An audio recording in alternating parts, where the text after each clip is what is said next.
قرآن اور سنت اور حدیث کچھ اور کہہ رہے ہیں، اب یہاں کیا کرنا ہے؟ وہاں کہتے ہیں کہ قرآن حدیث کو چھوڑ دو، عقل کو مان لو، اس لیے کہ مدد کے لیے آئی ہے، نہیں ضرورت آپ کو مدد کی۔ تو عقل جو ہے یہ اصل ہے، وہی جو ہے وہ دوسری حیثیت رکھتی ہے۔ بڑے بڑے کبار علماء اس میں پھنسے ہوئے ہیں، ایک مستقل گروہ ہے جس کا یہ نقطہ نظر ہے۔ ہمارا چونکہ موضوع نہیں ہے، میں تفصیلات میں نہیں جانا چاہتا، لیکن ہمارا نقطہ نظر یہ ہے کہ عقل کا خالق اس نے وہی بھیجی ہے، عقل پہ اعتبار نہیں کیا جا سکتا۔ عقل تو نتیجہ نکالے کہ آنکھوں پر اعتماد کرے گی، کانوں پر اعتماد کرے گی، ہاتھ سے چھو کر اعتماد کرے گی۔ عقل کا تو اعتماد ہے حواس خمسہ پر، ہم جو دیکھتے ہیں اس کے نتیجے میں عقل کو فیصلہ کرتی ہے، جو سنتے ہیں اس کے نتیجے میں عقل کو فیصلہ کرتی ہے، جو چکھتے ہیں اس کے نتیجے میں عقل کو فیصلہ کرتی ہے، جس کو چھوتے ہیں سونگتے ہیں اس کے نتیجے میں۔ دو آدمی بیٹھے ہوتے ہیں، سونگ کر ایک کہتا ہے یہ گلاب کی خوشبو آ رہی ہے، دوسرا کہتا ہے چنبیلے کی آ رہی ہے، تیسرے کو اسی کی بدبو آ رہی ہوتی ہے۔ یہ تو عقل کا حال ہے۔ یہی معاملہ نظر کا ہے، دور سے بندہ دیکھتا ہے وہ آدمی آ رہا ہے، تھوڑی دیر کے بعد وہ آدمی کی بجائے عورت ہو جاتی ہے، تھوڑی دیر کے بعد کوئی جانور ہو جاتا ہے، پہلے وہ گدھا نظر آ رہا ہوتا ہے، پھر وہ گھوڑا نظر آنے لگ جاتا ہے، پھر کچھ اور نظر آنے لگ جاتا ہے۔ یہ عقل نے کہاں سے سیکھنا ہے؟ عقل نے تو حواس خمسہ پر اعتماد کرنا ہے، جو آپ سن رہے ہیں اسی پر اعتماد کرے گی عقل۔ جب ہمارے یہ حواس خمسہ جن میں سب سے مضبوط ترین جو ہے وہ آنکھ اور کان ہے، ان کا کوئی حال نہیں ہے، ان پہ اعتماد نہیں کیا جا سکتا، تو کیا عقل پہ کیا اعتماد ہو سکتا ہے جس کا اس پر اعتماد ہے؟ وہی الہی ایسی چیز ہے جس میں غلطی کا خطرہ ہی کوئی نہیں ہے۔ لا یضل ربی ولا ینسا، کتنی صدیاں بیت گئی ہیں، آج تک اللہ تعالیٰ کی غلطی پکڑ سکا کوئی ساری دنیا مل کر اللہ تعالیٰ کی غلطی پکڑ سکا کوئی؟ اللہ تعالیٰ تو بہت بڑی ذات ہے۔ حضرت محمد الرسول اللہ صلی اللہ علیہ وسلم نبوت سے پہلے 40 سال گزار گئے ہم لوگوں میں، نبوت سے پہلے ان 40 سالوں کے نتیجے میں چیلنج کر کے کہا اللہ تعالیٰ نے فَقَدْ لَبِثْتُ فِيكُمْ عُمُرًا مِّن قَبْلِهِ أَفَلَا تَعْقِلُونَ، میں نے تمہارے سامنے 40 سال گزارے ہیں، میری کوئی غلطی تو بتاؤ۔ کہتے کہ نہیں کوئی غلطی نہیں ہے۔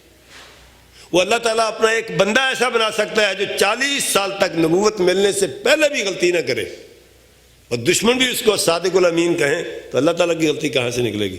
یہ حواس خمسہ بیچارے کیا ہے، ہماری آنکھیں کان کیا چیز ہے؟ ہمارا ایمان ایسا ہونا چاہیے کہ اگر ہمیں سامنے ستون نظر آ رہا ہے لوہے کا، لیکن کتاب و سنت و ستون کو لوہے کی بجائے لکڑی کا کہتی ہے، تو ہم کہیں گے ہماری آنکھیں دھوکہ کھا رہی ہیں، قرآن حدیث صحیح کہہ رہے ہیں۔ یہ ایمان کا درجہ ہے، جب تک یہاں ایمان نہیں پہنچتا اس وقت تک بندہ مومن نہیں بن سکتا، سوال ہی پیدا نہیں ہوتا۔ اور اس کے دلائل قرآن و سنت میں بھرے پڑے ہیں۔ ہماری عقل کچھ اور کہہ رہی ہوتی ہے، اللہ کچھ اور کہہ رہا ہوتا ہے، اللہ سچ کہہ رہا ہوتا ہے، ہم بیوقوف ہوتے ہیں۔ مدتیں گزر جاتی ہیں، دنیا کے بڑے بڑے فلاسفہ ایک بات کہتے ہیں اور تمام اہل وحی کو بیوقوف سمجھتے ہیں، 100-200 سال گزرتا ہے تو بیان بدل لیتے ہیں۔ ایسا ہوتا ہے یا نہیں ہوتا؟ سائنسی نظریات کس طرح بدلتے ہیں؟ سینکڑوں سال ایک نظریہ چلتا رہتا ہے، سینکڑوں سال کے بعد پھر وہ نظریات بدل جاتے ہیں۔ معافی نہیں مانگتے، توبہ نہیں کرتے کہ ہم نے کس طریقے سے لوگوں کو گمراہ کیے رکھا ہے اتنی مدت، تو چلو آئندہ ہی احتیاط سے کام لے، لوگوں کو نہ بیوقوف بنائیں۔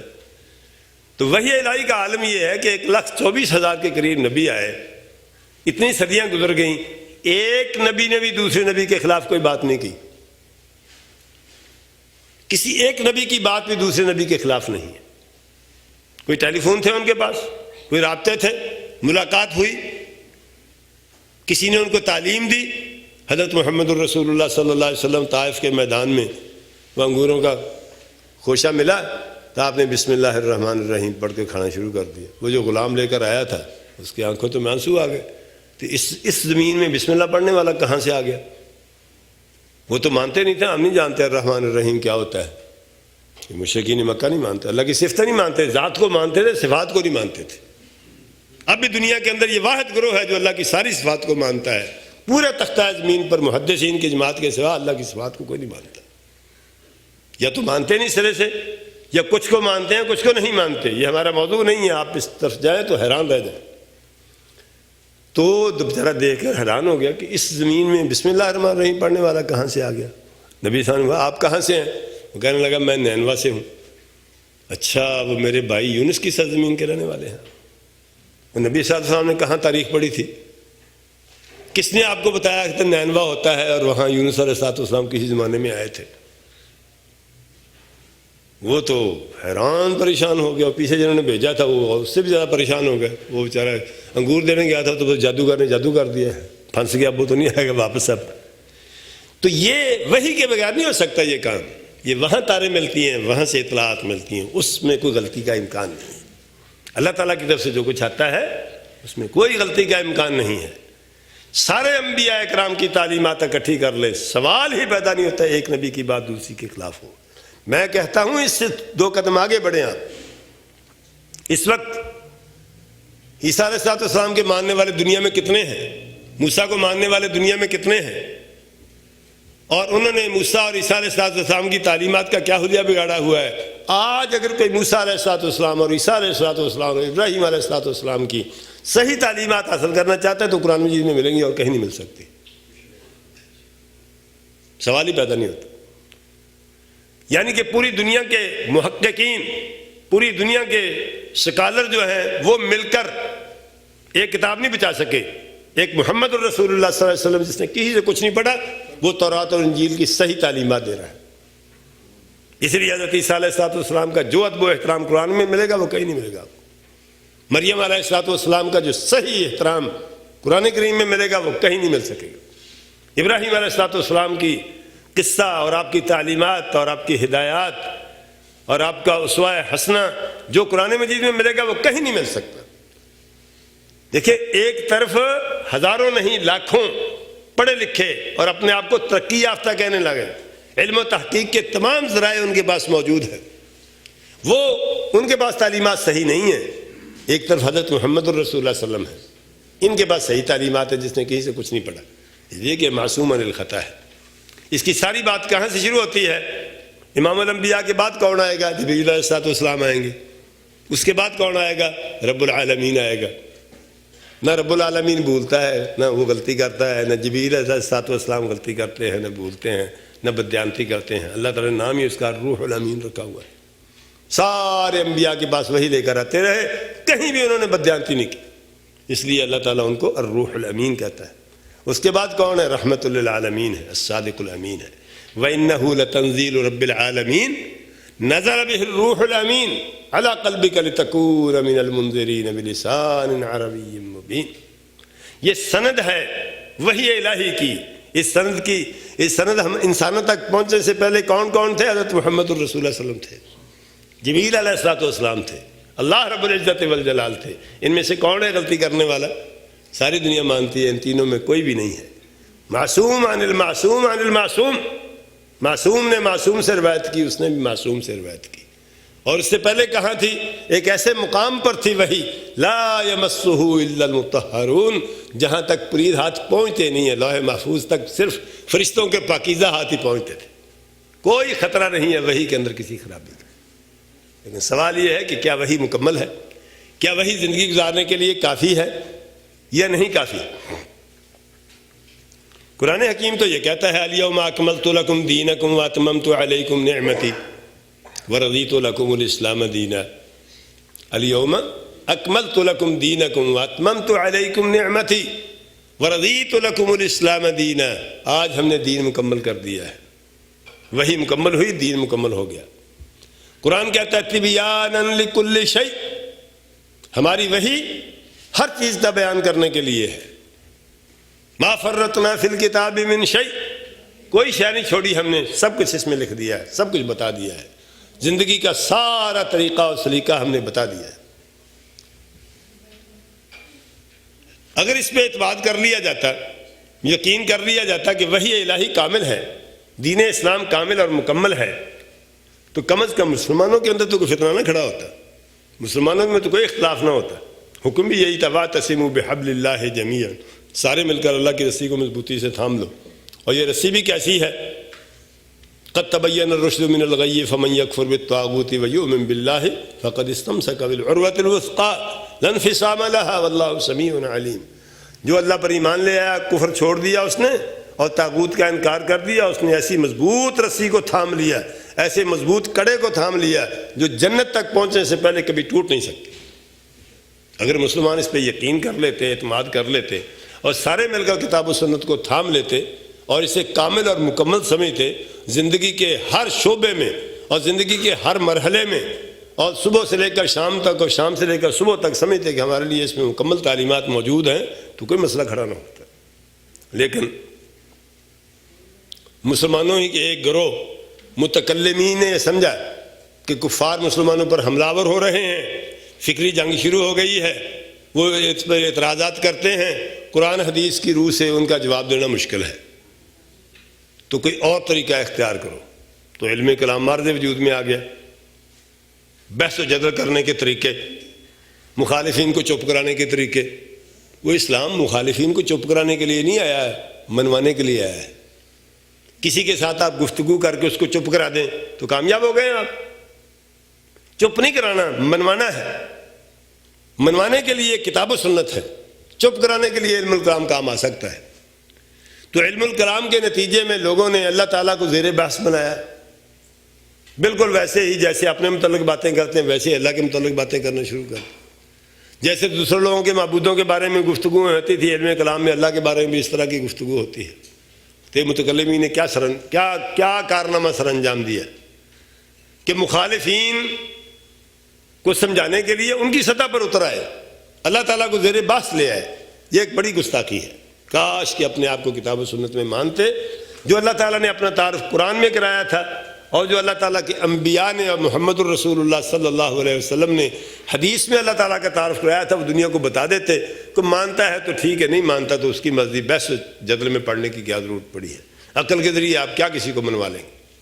لیکن بہرحال مسلمانوں کا ایک گروہ اس فتنے میں پڑا جن کو متکلمین کہتے ہیں، جو عقل کے ذریعے دینی حقائق کو لوگوں پر ثابت کرنے کی کوشش کرتا ہے، لیکن کر نہیں سکا کوئی بھی۔ یہ ہوا کہ خود سمجھانے گئے تھے، خود سمجھ گئے، واپس نہیں آ سکے۔ اور محدثین کرام نے قرآن و سنت کی روشنی میں بات کی، نتیجہ کیا نکلا؟ معتزلہ کا وجود دنیا میں نہیں ہے، مرجیہ کا وجود دنیا میں نہیں ہے، کتابوں میں لفظ ملتے ہیں۔ خوارج کہاں ہیں؟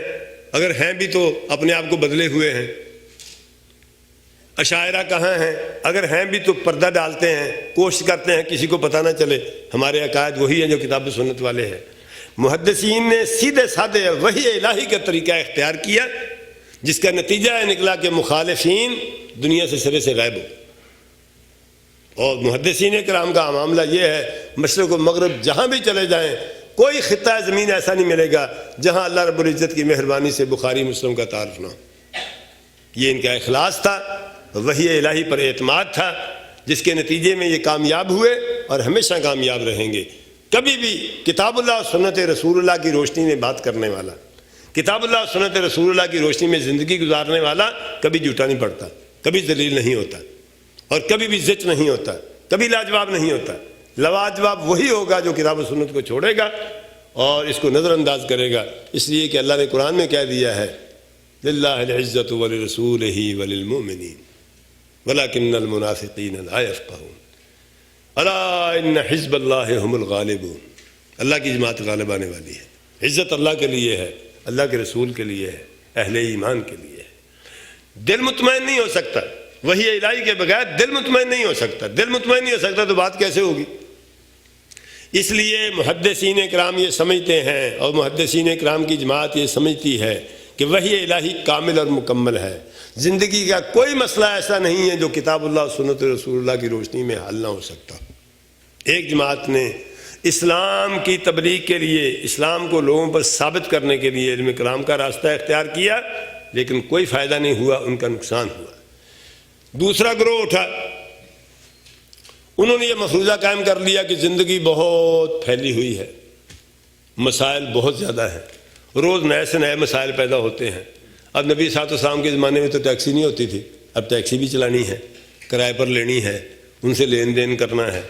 اس لیے قرآن حدیث میں تو یہ مسئلے نہیں ملیں گے، کوئی نئی شے ہونی چاہیے، اس سے یہ مسئلے، نئے مسئلے نئی شے سے ملیں گے۔ وہ اللہ رب العزت انسان کا خالق ہے، اس نے جو اس کی روزی کا انتظام تو کر دیا ہے قیامت تک کے لیے، تو اس کے دین کا انتظام نہیں کیا ہوگا قیامت کے؟ وہی زمین ہے نا ہمیشہ سے جو آدم علیہ السلام کے زمانے میں انگوریاں اگاتی تھی، اب بھی اگا رہی ہے۔ کوئی زمانہ ایسا آیا ہے جب زمین سے نکلنے والا رزق انسانوں کے لیے کافی نہ ہوا. زمین وہی ہے، اس سے رزق نکل رہا ہے. جیسے جیسے لوگوں کی خواہشیں بدلتی ہیں ویسے رزق متنوع ہوتا جا رہا ہے، نئے سے نئے پھل دریافت ہوتے جا رہے ہیں، نئی سے نئی چیزیں زمین سے. زمین وہی ہے، وہیں سے نکل رہا ہے سارا کچھ، اور لوگوں کی تسلی ہو رہی ہے. کوئی میٹھا کھانے والے کو میٹھا مل رہا ہے، کڑوا کھانے والے کو کڑوا مل رہا ہے، پھیکا کھانے والے کو پھیکا مل رہا ہے، نمکین کھانے والے کو نمکین مل رہا ہے. مولا کریم کی پیدا کی ہوئی زمین قیامت تک انسانوں کی روزی کی کفیل ہے. مولا کریم کا اتارا ہوا دین قیامت تک انسانوں کے مسائل کا کفیل ہے. نہ زمین کبھی عاجز آئے گی، نہ کبھی دین عاجز آئے گا. سوال ہی پیدا نہیں ہوتا کہ انسان کی زندگی میں کوئی مسئلہ پیدا ہو اور انسان کو قرآن حدیث سے اس کا جواب نہ ملے. ناممکن ہے. ہم تو کچھ بھی نہیں ہیں، طالب علم بھی نہیں، اس سے بھی نیچے ہیں. وہ ائمہ حدیث جنہوں نے زندگیاں اس پر لگا دی تھی، چھوٹے سے چھوٹا مسئلہ بھی انہوں نے بتایا کتاب و سنت کی روشنی میں، بڑے سے بڑا مسئلہ بھی بتایا کتاب و سنت کی روشنی میں. مسئلہ یہ ہے کہ قرآن حدیث کے ساتھ ہم نے تعلق کیسا رکھنا ہے، کس طریقے سے اس کے پاس آئیں گے تو ہمیں پتہ چلے گا. آپ کو ایسے بے شمار ملیں گے لوگ جنہوں نے زمین دیکھی نہیں ہوتی کبھی. ان کا خیال ہے کہ بسکٹ کھا کے گزارا ہو جاتا ہے. ان کو نہیں پتہ ہے بسکٹ بھی زمین سے ہی نکلتے ہیں. ان کا خیال ہے کہ بسکٹ فیکٹریوں میں بنتے ہیں. یہ ان کی بیوقوفی ہے. ان کو نہیں سمجھ آتی کہ بسکٹ زمین سے نکلتے ہیں. وہ طریقہ ہے نکالنے کا، چلتے چلتے پروسیجر سے نکل کر بسکٹ بن جاتے ہیں. نکلتی ہر شے زمین سے ہے، ہر شے زمین سے نکلتی ہے. بالکل اسی طریقے سے دین. آپ کی نظر کمزور ہو سکتی ہے، ہماری نظر کمزور ہو سکتی ہے، ہم سمجھ سکتے ہیں کہ یہ تو اس نے فتویٰ دیا ہے، یہ اس نے فتویٰ دیا ہے، لیکن اس کو کھنگالیں گے کہ تو نے کہاں سے لیا ہے. چلتے چلتے بات کتاب و سنت تک پہنچے گی. اس کے بغیر کہیں سے دین نہیں مل سکتا. لیکن ایک گروہ نے سمجھا کہ کتاب و سنت کافی نہیں ہے، مسائل تو بہت زیادہ ہیں، کتاب و سنت تو تھوڑا ہے، اس سے تو کام نہیں بن سکتا. لہذا کوئی ایک چیز اور بھی ساتھ رکھنی چاہیے، جس کے نتیجے میں انہوں نے ایک ایسی فقہ مرتب کر لی جس کو باقاعدہ قرآن حدیث کے ساتھ اس کا ذکر ہونے لگا. آپ جانتے ہیں، سب جانتے ہیں. ایک طرف قرآن مجید، حدیث رسول اللہ، یہ فقہ کا بھی کوئی مقام ہے. فقہ سمجھ کا نام ہے. بات کو سمجھنے کو فقہ کہتے ہیں. قرآن و حدیث کو سمجھا جائے تو پھر تو فقہ ہے، پھر تو بسکٹ والی بات ہے. اگر سمجھا جائے کہ قرآن و حدیث کے اندر کمی ہے، کہیں اور سے اس کی تکمیل کی ہے، تو کہاں سے تکمیل ہوگی؟ پھر وہ کس کے پاس وحی آئی ہے؟ کیسے یقین ہوا کہ اس نے غلط نہیں کہا ہوگا، صحیح کہا ہوگا؟ یہ دے کر جس کو اللہ تعالیٰ نے بھیجا ہے، اس کو تو اتنے پہاڑوں جیسے معجزے دے کر بھیجے کہ دنیا کی کوئی طاقت اس کی تقدیر نہیں کر سکتی. محمد الرسول اللہ صلی اللہ علیہ وسلم نے قرآن سمجھا اور سمجھایا اور اپنے فرامین دین کے طور پر دنیا کو دیے، تو یہ ایسے ہی دے دیے. ایک طویل سلسلہ ہے نبی علیہ الصلوۃ والسلام کی صداقت اور حقانیت اللہ تعالیٰ نے پہلے دنیا پر ثابت کی ہے کہ یہ شخص سچ بولتا ہے، جھوٹ نہیں بولتا. یہ اپنے پاس سے کوئی بات نہیں کرتا، اللہ تعالیٰ کی طرف سے بولتا. ما ينطق عن الهوى ان هو الا وحی یوحی. پوری زندگی تمہارے سامنے ہے، اس کی غلطی تو تلاش کر کے دکھاؤ. پوری زندگی تمہارے سامنے ہے، کبھی اس نے جھوٹ بولا ہے، کبھی اس نے کوئی غلط بیانی کی. ہر بات تو یہ اللہ تعالیٰ کی مرضی سے کرتا ہے، اس لیے اس کی بات تو حجت اور دلیل ہے. قرآن اللہ تعالیٰ کی طرف سے اس نے پڑھ کے سنایا، حدیث اس نے اللہ کی طرف سے پڑھ کے سنائی. اس میں کیسے غلطی ہو سکتی ہے؟ اب جو شخص اس میں سے دین نکالے گا وہ تو درست ہے. تعبیر بدل سکتی ہے، گفتگو کا انداز بدل سکتا ہے. وہی بات کہ فیکٹری میں چاہ کے وہ بسکٹ بن سکتا ہے، لیکن رہے گا زمین سے نکلا ہوا. اگر کسی نے یہ باور کر لیا کہ زمین سے نہیں نکلا، اسے آپ کیا عقل مند کہیں گے؟ عقل مند نہیں کہہ سکتے. اگر کوئی ایسی فقہ دنیا کے اندر موجود ہے جس کے ڈانڈے کتاب و سنت سے نہیں ملتے، اسے فقہ کیوں کہیں گے جی آپ؟ وہ تو کسی انسان کی اپنی سوچ ہے.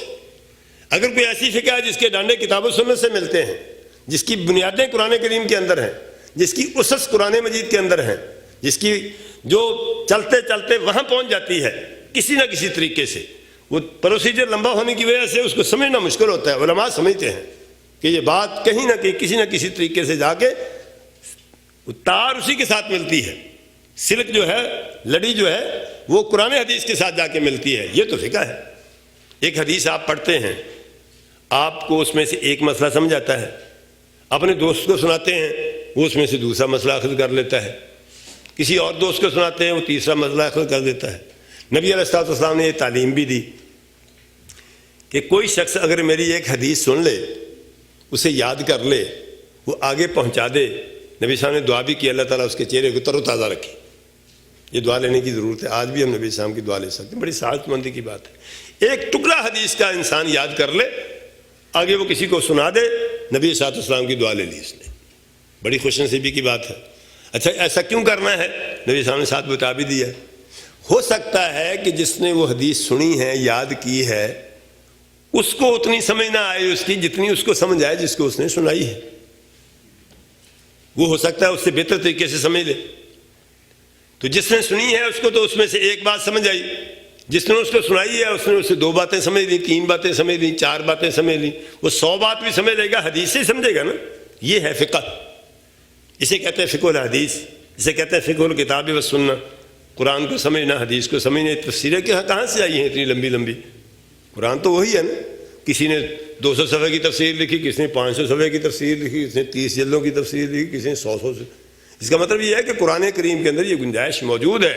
اللہ نے کہا بھی ہے افلا یتدبرون القرآن ام علی قلوب اقفالها، کیا لوگ غور نہیں کرتے قرآن کریم میں؟ ان کے دلوں پہ تالے پڑے ہوئے ہیں، غور تو کریں، دیکھیں پھر قرآن مجید سے کیا کیا ملتا ہے۔ ایک چھوٹی سی کتاب پوری زندگی کے مسائل حل کرتی ہے۔ ہمارا ایمان ہے کہ الیوم اکملت لکم دینکم واتممت علیکم نعمتی، دین مکمل ہو چکا ہے، کوئی ضرورت نہیں ہے کسی اور چیز کی۔ جس نے دینا ہے یہیں سے نکال کے دے، جو یہاں سے نکال کے دے گا وہ لیں گے، بتائے گا وہ کسی نہ کسی طریقے سے اس کے مسئلے کا سلسلہ قرآن سے ملتا ہے یا حدیث سے ملتا ہے تو تسلیم کریں گے۔ اگر وہ نہیں بتا سکا، یا اس نے ثوابدیدی اختیار استعمال کیا، یا اس نے ملائزم اور پاپائیت استعمال کی کہ تمہیں نہیں سمجھا سکتی مجھے ہی سمجھا سکتی ہے، تو یہ تو بیوقوف بنانے والی بات ہے، چکر دینے والی بات ہے۔ چکر میں نہیں آئیں گے، چکر میں نہیں آ سکتے۔ تجھے سمجھا سکتی مجھے کیوں نہیں سمجھا سکتی؟ مجھے سمجھا سکتی ہے تجھے کیوں نہیں سمجھا سکتی؟ تو کوئی بات قرآن کریم آیا کن کے لیے ہے؟ عرب بدو نے سمجھ لیا، ہمیں نہیں سمجھاتا، کیوں؟ کیا ہوا ہمیں؟ قرآن تو کہتا ہے وَلَقَدْ يَسَّرْنَا الْقُرْآنَ لِلذِّكْرِ فَهَلْ مِن مُدَّكِرٍ، قرآن تو ہم نے آسان بنایا سمجھنے کے لیے۔ فَإِنَّمَا يَسَّرْنَاهُ بِلِسَانِكَ لِتُبَشِّرَ بِهِ الْمُتَّقِينَ وَتُنذِرَ بِهِ قَوْمًا لُدًّا۔ نبی صلی اللہ علیہ وسلم کے پاس جو لوگ آس پاس جمع تھے، وہ کن یونیورسٹیوں میں کن کالجوں میں پڑھے ہوئے تھے، ان کو تو آرام سے سمجھ آ گیا۔ آج کوئی شخص یہ کہے کہ مجھے سمجھ آ سکتا ہے تمہیں سمجھ نہیں آ سکتا، تو یہ کیا بات ہوئی بھی؟ کیوں تجھے سمجھ آ سکتا ہے مجھے کیوں نہیں سمجھ آ سکتا؟ کوئی تفریق نہیں ہے، کوئی تفریق نہیں ہے۔ اس لیے جو بات کرتا ہے وہ دلیل سے بات کرے، دلیل سے بات کرے گا تو دلیل قرآن اور حدیث ہوگی، بات قرآن حدیث تک پہنچ گئی، یہ فقہ قابل قبول ہے۔ اگر یہ نہیں تو پھر وہ اپنے پاس سے دین کو مکمل کر رہا ہے، 2 جرم کر رہا ہے۔ ایک جرم یہ ہے کہ قرآن حدیث کو ناقص سمجھ رہا ہے، اور دوسرا جرم یہ ہے کہ اپنے پاس سے اس کی تکمیل کر رہا ہے۔ یہ قرآن کریم کو ناقص سمجھنے کا بھی جرم ہے اور اس کی تکمیل کا بھی جرم ہے۔ پھر کیا قرآن و حدیث مکمل ہو گئے؟ اسلامی تعلیمات اس کے ساتھ مکمل ہو گئی ہیں؟ میں کہتا ہوں اس سے بڑا لطیفہ یہ ہے کہ قرآن کریم تو ہر مسجد میں پڑھایا جاتا ہے، سنایا جاتا ہے، آپ جانتے ہیں، جگہ جگہ لوگ درس دیتے ہیں۔ کوئی 1 مہینہ کسی فاؤنڈیشن میں چلا جاتا ہے تو چپ ہی نہیں کرتا، ساری عمر درس ہی دیتا رہتا ہے۔ یہی معاملہ حدیث کا ہے۔ ہر مسجد میں ریاض الصالحین پڑھی ہے، جس کا جی چاہے اس کی ترجمہ پڑھ کے سنا دے۔ آپ ایمانداری سے بتائیں کسی مسجد کے اندر فقہ کی کسی کتاب کا بھی درس ہوتا ہے؟ کیوں نہیں ہوتا؟ وہ مشکل ہی اتنی سمجھ نہیں آتی۔ دعویٰ یہ ہے کہ ہم نے قرآن حدیث کو آسان کیا ہے، آسان نہیں کیا، مشکل کیا ہے۔ قرآن حدیث آسانی سے سمجھ آ جاتے ہیں۔ آپ کا کتنا بیک گراؤنڈ ہے کتاب و سنت کا، لیکن میں جو باتیں کر رہا ہوں آپ کو سمجھ آ رہی ہیں؟ کیوں نہیں سمجھ آئیں گی آخر؟ جو جیسا دماغ میرا ویسے ہی آپ کا ہے۔ تو قرآن حدیث آسان ہے، سب کو سمجھ آتے ہیں۔ جن لوگوں نے یہ دعویٰ کیا ہے کہ ہم نے قرآن حدیث کا خلاصہ نکالا ہے یا قرآن حدیث کو سمجھانے کے لیے فقہ مرتب کی ہے، وہ جو مرتب کی ہے، جو امدادی کتاب ہے، اس کی سمجھ نہیں آتی، تکسر کو آسانی سے سمجھ آ جاتی ہے کہ عجیب و غریب تماشا ہے یہ۔ لہذا یہ سمجھنا کہ قرآن حدیث میں کوئی مسئلہ زندگی کا نہیں ہے، یہ ایمان کی کمزوری ہے۔ ہاں مجھے نہیں سمجھ آئے گا، میں ان سے پوچھ لوں گا، آپ سے پوچھ لوں گا، پوچھتا رہوں، کوئی نہ کوئی بتا دے گا انشاءاللہ۔ یہ نہیں ہو سکتا کہ کوئی بھی نہ بتانے والا ہو۔ کوئی دور ایسا نہیں آئے گا کہ دنیا کے اندر کوئی آدمی ایسا نہ ہو جو ہمارا مسئلہ قرآن اور حدیث سے حل نہ کرے۔ دوسرا جرم یہ ہے کہ اس کی تکمیل پھر اپنے پاس سے کی۔ یہ 2 بڑے جرم ہیں، اور لیکن ایسا ہو چکا، کہا گیا، کتابوں کے اندر لکھا ہوا ہے، مستند کتابوں میں لکھا ہوا ہے کہ نصوص شریعت، کتاب و سنت کے دلائل محدود ہیں، زندگی کے مسائل غیر محدود ہیں۔ محدود غیر محدود کا مقابلہ نہیں کر سکتا۔ بالکل وہی بات کہ کہ زمین تو محدود ہے، انسان تو اگتے ہی آ رہے ہیں، بنتے ہی چلے جا رہے ہیں، یہ زمین بندوں کی روزی کی کفیل نہیں ہو سکتی۔ لیکن بیوقوفوں کو پتہ نہیں ہے، چٹیل میدان پڑا ہوتا ہے، کوئی چیز نظر نہیں آ رہی ہوتی، زمیندار چکر لگاتا ہے تو ہری بھری ہو جاتی ہے، اور کیا سے کیا نکل آتا ہے، آسمان سے پانی پڑتا ہے تو کیا سے کیا نکل آتا ہے۔ بالکل اسی طریقے سے نظر یہی آتا ہے کہ قرآن مجید میں شاید ہمارے مسائل کا حل نہ ہو، حدیث میں شاید ہمارے مسائل کا حل نہ ہو، لیکن کوئی صاحب علم، کوئی تقوی والا آدمی، کوئی دیانتدار، کوئی مخلص آدمی قرآن کھولتا ہے تو قل ہو اللہ میں مسئلے حل ہو چکے ہوتے ہیں، انا اعطیناک سے مسئلے حل ہو چکے ہوتے ہیں، ریاض الصالحین میں پورا دین مل چکا ہوتا ہے، مشکات شریف جو ہر گھر میں پڑھی ہے اس میں پورا دین موجود ہوتا ہے، بلوغ المرام جو ہر گھر میں پڑھی ہے اس کے اندر ہی پورا دین موجود ہوتا ہے۔ ویسے ہی مولوی صاحب نے بیوقوف بنا رکھا ہوتا ہے کہ تمہیں نہیں سمجھ آتا، ہمیں سمجھ آتا ہے، تو جیسے وہاں نہیں بیوقوف بننا چاہیے زمین کے معاملات میں، ویسے ہی کتاب و سنت کے معاملات میں بھی بیوقوف نہیں بننا چاہیے۔ اس لیے محدثین کرام کی جماعت یہ یقین رکھتی ہے کہ کتاب و سنت کامل ہے، یہ یقین اپنے پاس سے نہیں گڑھا، پروردگار نے کہا ہے کہ ہم نے دین مکمل کیا ہے، پروردگار کیسے غلط کہہ سکتا ہے؟ محمد الرسول صلی اللہ علیہ وسلم نے کہا ہے کہ پورا دین دے کر جا رہا ہوں، محمد الرسول صلی اللہ علیہ وسلم کیسے غلط کہہ سکتے؟ ہمارا کام کیا ہے؟ اس کو کھنگالنا ہے، اس کو سمجھنا ہے، آج نہیں سمجھ آیا تو کل سمجھ آ جائے گا، کل نہیں سمجھ آئی تو پرسوں سمجھ آ جائے گی، جب تک نہیں سمجھ آتی اس وقت تک عمل واجب نہیں ہے، جب سمجھ آئے گی تب عمل فرض ہوگا۔ اس لیے جب تک نہیں سمجھ آتی اس وقت تک ایک الگ موج ہے، جب سمجھ آ جائے گی اس وقت ایک نئی موج شروع ہو جائے گی۔ جب تک کوئی سمجھ نہیں آتی، کسی شخص کو کسی بات کا علم نہیں ہوا، اس پر عمل فرض نہیں ہے، پہلے تشہیر کی جاتی ہے، یہ قانون ہے، پہلے لکھا جاتا ہے کہ یہاں پارکنگ ممنوع ہے، پھر پارکنگ کرنے پر جرمانہ لگایا جاتا ہے، بغیر لکھے کہ کہیں جرمانہ نہیں لگتا، آپ کورٹ میں چلے جائیں گے، کہیں نہیں لکھا ہوا، کیسے مجھے جرمانہ لگ سکتا ہے؟ تو جب تک دین پہنچتا نہیں ہے ہم تک، اس کی ہمیں سمجھ نہیں آتی، اس وقت تک ہم پر عمل ہی فرض نہیں ہے، جب پہنچے گا سمجھ آئے گی تب عمل فرض ہوگا۔ جس مسئلے کا حل قرآن و حدیث سے مل گیا ہے اس پر عمل کریں گے، جس کا حل اس وقت نہیں ملا ہے، موجود لیکن ہمیں نہیں ملا، جب تک نہیں ملتا ہم پر فرض نہیں ہے، جیسے مرضی کرتے رہیں۔ یہ کہ ہر کسی کو ہر مسئلہ ہر وقت ملے، اس کا کوئی امکان نہیں۔ یہ لوگوں نے مفروضے قائم کیے ہیں، کیا ائمہ کرام کو سب کچھ آتا تھا؟ ائمہ کرام جہاں بھی پہنچ جائیں، آسمان کے ستارے بھی توڑ لائیں، ابوبکر صدیق اور عمر کے پائے کو نہیں پہنچ سکتے۔ وہاں یہ حال ہے، حضرت محمد الرسول صلی اللہ علیہ وسلم نے وفات پائی تو حضرت عمر تلوار لے کر کھڑے ہو گئے، جس نے کہا کہ محمد صلی اللہ علیہ وسلم فوت ہو گئے میں اس کی گردن اتار دوں گا۔ حضرت عمر امیر المومنین، خلیفۃ المسلمین بڑے بعد میں، نبی صلی اللہ علیہ وسلم کے کتنے مقرب صحابی ہیں، کتنے عالم فاضل ہیں، قرآن مجید کے اندر آیت لکھی ہوئی ہے ان کو پتہ نہیں۔ ابوبکر صدیق نے آ کے روکا تو چپ نہیں کیے، ابوبکر صدیق نے کھڑے ہو کے خطبہ پڑھا اور فرمایا ما محمد الا رسول قد خلت من قبلہ الرسل افإن مات أو قتل انقلبتم على أعقابكم۔ صحابہ کرام نے کہا، میں یوں پتہ چلا گیا، یوں محسوس ہوا کہ جیسے یہ آیتیں اب اتر رہی ہیں۔ اب یہ اس مسئلے کا حضرت عمر کو بھی پتہ نہیں تھا، ابوبکر صدیق نے بتا دیا تو سمجھ آ گئی۔ اس لیے حضرت عمر جو باتیں کر رہے تھے، اگر حضرت عمر کو اس وقت اس آیت ذہن میں ہوتی پھر یہ باتیں کرتے تو گناہ گار ہوتے، لیکن ان کو پتہ نہیں تھا، ایسے ان کی باتیں ٹھیک تھی۔ جب پتہ چل گیا اس کے بعد حضرت عمر نے کیوں نہیں کی، بالکل خاموش ہو گئے۔ تو دین موجود ہے، ہر مسئلے کا حل موجود ہے، ہمیں سمجھنے میں کمزوری ہو سکتی ہے، آج نہیں سمجھ آیا تو کل آئے گا، کل نہیں آیا تو پرسوں آ جائے گا، مجھے نہیں آ رہا تو اس سے پوچھ لوں گا، اس کو نہیں آیا تو اس سے پوچھ لوں گا، کسی نہ کسی وقت سمجھ آئے گا، جب سمجھ آ جائے گا اس وقت اس پر عمل کر۔ لیکن ایک گروہ نے یہ سمجھا کہ دین شریعت کامل نہیں ہے، انہوں نے اپنے پاس سے اس کی تکمیل کرنے کی کوشش کی ہے۔ ایک تیسرا گروہ اٹھا، اس نے کہا کہ کتاب و سنت کے اندر ظاہری امور و معاملات کا حل تو مکمل طور پر موجود ہے، شریعت تو ہے قرآن حدیث، یہ شریعت تو حضرت محمد الرسول صلی اللہ علیہ وسلم، ابوبکر صدیق، عمر، عثمان، پھر اس کے بعد تابعین، تبع تابعین کے ذریعے ہم تک پہنچ گئی ہے۔ یہ تو قرآن میں پڑھا ہے، یہ حدیث پڑھی ہے، اس سے آپ کو شریعت تو مل جائے گی، لیکن طریقت نہیں ہے قرآن حدیث میں، وہ کہیں اور سے لینی ہے۔ اس لیے آپ دیکھتے ہیں کہ دو سلسلے بنائے ہوئے ہیں، ایک شریعت ایک طریقت، یہ ماہر شریعت ہے اور یہ امیر طریقت ہے۔